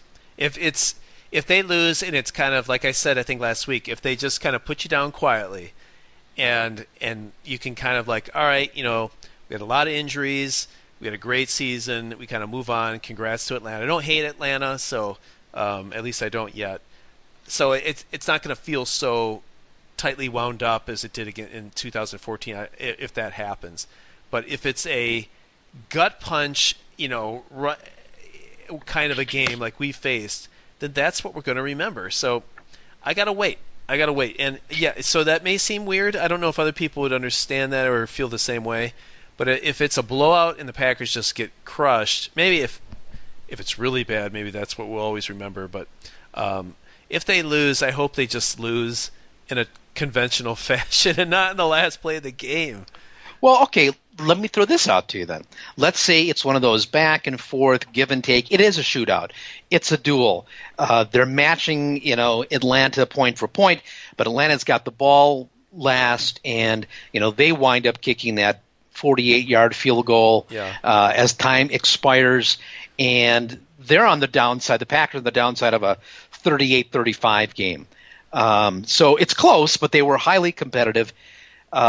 Is that kind of gut punch for you? Does that invalidate the season? No, that would actually not be bad either. That they played well defensively. Probably they wouldn't have played well in that kind of a game. But if I felt like we gave it our best shot, they're just better, tip your hat to them and move on, then I think it was a highly entertaining season. I think I would focus on other things. So, yeah, at the end, how it ends, the score could be the same. It depends on how the score was arrived to. All that matters to me in being able to define this season as a success, entertaining. I loved it. I hated it. I hated it. Could still come back into play here, Chris. I could hate the 2016 because this could all be a huge setup to crash me down, on my dreams. And I'd almost rather just lose and get a better draft pick if we're going to have such a demoralizing loss coming up this weekend. So I know that's not the same for you, and it's true we've had 2 weekends of a lot of fun, Giants, Cowboys. Having said I wish we just have lost the rest of the regular season, I guess I don't really mean that, but I'm not ready to kind of just say I don't care what happens on Sunday, this has been a great season. I'm not going to say that yet. The only way it would, and I'm pretty much the opposite of you, the only way it would ruin it for me is if they got blown out. And I'm thinking about a couple of years ago when the Wisconsin Badgers played the Big Ten Championship against Ohio State. Yeah. And I think it was like 56-3 or some kind of just horrific beatdown. That was no fun to watch. To me, that invalidated their season. And that would kind of ruin it for me. But any other kind of game that they play, obviously winning would be best. I'd like to see them get the Hallis Trophy and get a chance to play in the Super Bowl, and that would be obviously optimal. That would be what I want. But if they do wind up losing, I don't know, 38-24 or something like, now that's 2 touchdowns, but still it's a competitive game. All right, I'm willing to say, hey, it was a great run. It was 8 weeks of interesting football. Got a chance to, have all the excitement that comes with that. They maybe overachieved in some ways down the stretch. They came back from a horrific start. The whole Rodgers thing with running the table, all that kind of stuff. I could live with that. I just don't want to see them lay an egg, 44-14. Those kind of, we're not really ever in it. It's no fun to watch. You just can't wait for the game to be done because the beatdown is so humiliating. I don't think we're going to see that. I mean, there's always the potential of that happening in a big game. Teams get sometimes too geeked up and they wind up making mistakes and things they haven't done all season long. They do it because they're either too excited or the moment's too big. It's a potential, but I don't think that's going to go that way. I think this is going to be a highly competitive, high-scoring game. I do think Atlanta will find a way to win it, but I do think this is one that is going to be worth watching. I can't imagine it'll be as epic as this Dallas game. But maybe that's the thing, Dave. It's like they said in Casablanca, we'll always have Paris. So we'll always have Paris, Texas. We'll always have Dallas. Yeah. And so regardless of what happens this Sunday coming up, this past Sunday was just epic. Yeah, it's right. I'd like to think that this will be a game that I'll remember in years in the future than say what was it? One of the most exciting games you saw? There's in 2017. We played Dallas, and maybe that will happen. Do you remember who we beat the week before we lost to Seattle in 2014? Boy, there is a good one. I can't believe I can't. I can't. I bet you were really remember. happy that week. I bet you were really happy. Well, my wife had some surgery that week. That was not a great time at our house. So I was distracted by real life. I do remember the Seattle game vividly because she was on the mend at that point. I remember. But yeah, I don't remember who they played. It was a memorable game too. It's the Dallas game where Des Bryant. That's right. Right. That's right. Yeah. Yeah. I do recall that, but I was my mind was elsewhere. That's my point. Is that 2014? That's the year we lost to Seattle with Bostic and Peppers, and that for Dallas it was the catch. It wasn't a catch for Des Bryant. Detroit. They beat Detroit the week before on a bad play or bad call, if I recall. I remember every week was like. Oh yeah. It was the week before. Now that I do remember that one. There was I want to say one of their linebackers was like face guarding or something. Yeah, completely mugged a tight end or something. Yeah. Yeah, and then the next week it went against them. Right. The next. And then it went against the Packers. And then it went against Seattle in the Super Bowl. Yeah, that's right. It was like cascading failures. Yeah. Yeah. Well, I'm just glad that that's over, and that's the other thing about winning this week. If they could, maybe that would kind of purge all that bad mojo that went along with that Seattle thing. I think you got to win a Super Bowl to completely eliminate that feeling for me. That's another great question. Would the Super Bowl be enough to kind of vindicate that feeling? I want one more Super Bowl. I really do. I want one more off season of just having that victory. It's so great to win it. I want one more, and I want another one after that. But yeah, I definitely. I mean, you get this close, and it's one of those things like, well, hell, we've come this far. Why not go the rest of the way?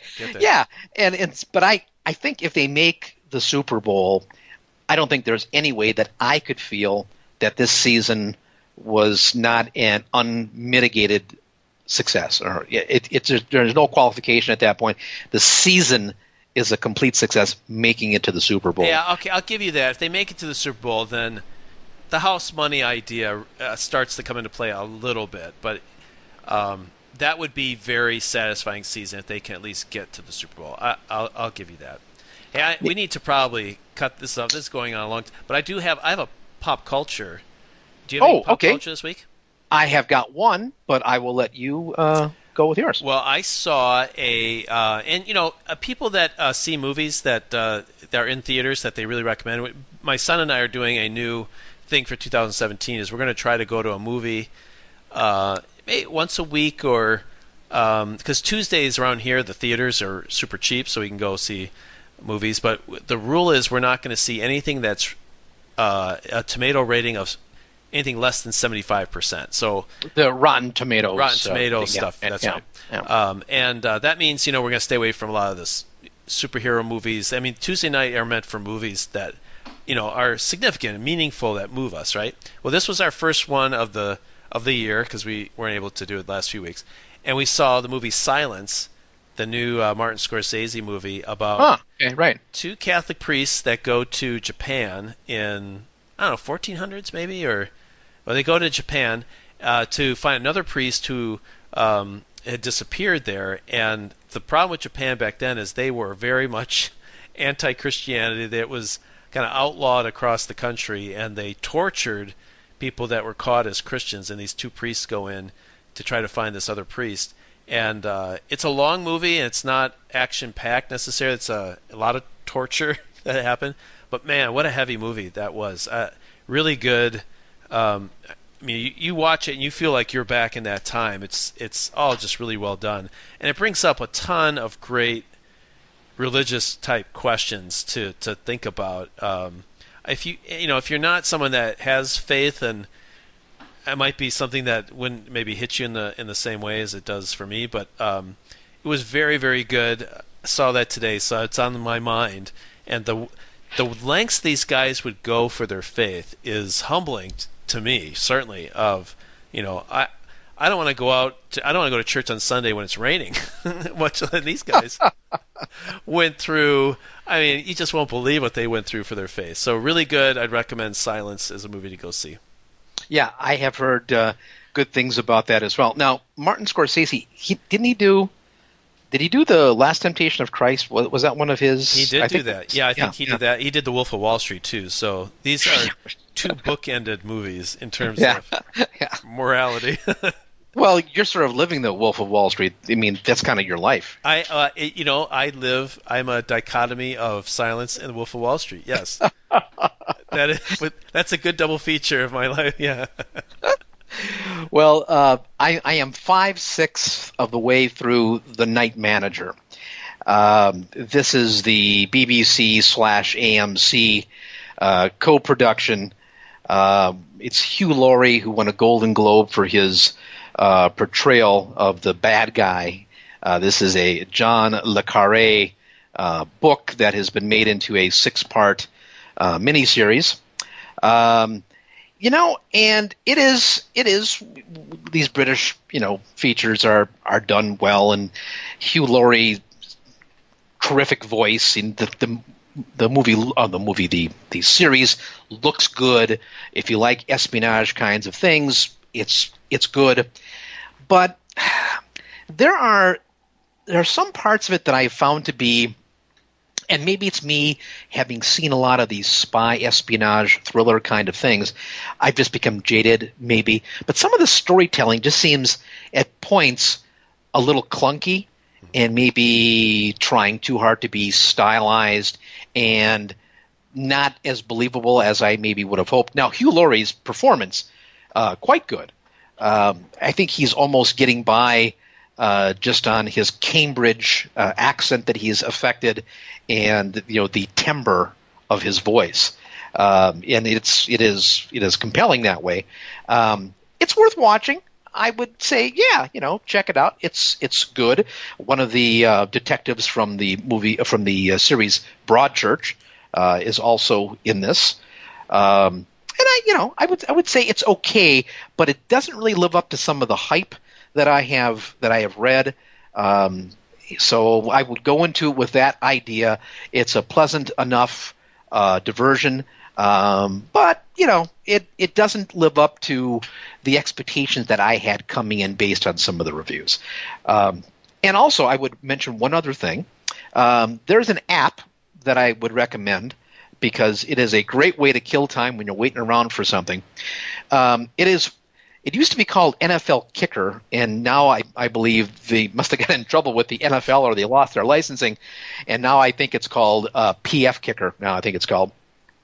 But what it is just what it says. You got the ball and you kick field goals, and it is like when we were kids. Did you ever play the game with the?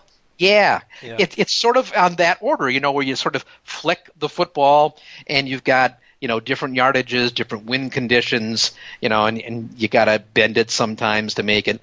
And it's one of those things, it almost gets you in kind of a zen-like state where you're just sort of like flicking this thing repeatedly, watching it flutter through, And it's a free app. I guess you could actually pay to get the ads removed from it. But, it's a really good thing when you're standing in line and you're waiting, or you're just looking to kill some time.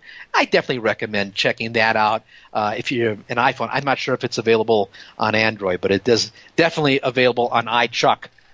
So go with that as well. All right. So you got anything else, Dave, or are we all set? I think we've exhausted everything I could think of. I think I have to send an email to Erin Andrews and tell her to lose that jacket that she wore this past week. Yeah, I'm sure she'll take that well. Totally unacceptable, Erin. You walk up to her and say, take off that jacket. I'm sure she will appreciate that. And I'm sure that her security crew will appreciate that as well. Swarm. Yeah, exactly, yeah. Well, the Packers have advanced to play in the NFC Championship game. They will play this Sunday, 2:05 Lambeau Field time. And the East Coast, it's 3 o'clock in Atlanta. Or 3:05, I guess, will be kickoff time. I guess I've paid attention pretty much the entire season, so I suppose I'll probably watch this game too. I'm guessing that Dave will be watching this one as well. Yep, and we will be back. Yeah, well, and we'll be back a week from now to talk more about it, and maybe we'll be talking about the Packers heading on to play in Super Bowl 51. But until that time, I'm Chris. I'm Dave. And that's Packers Therapy.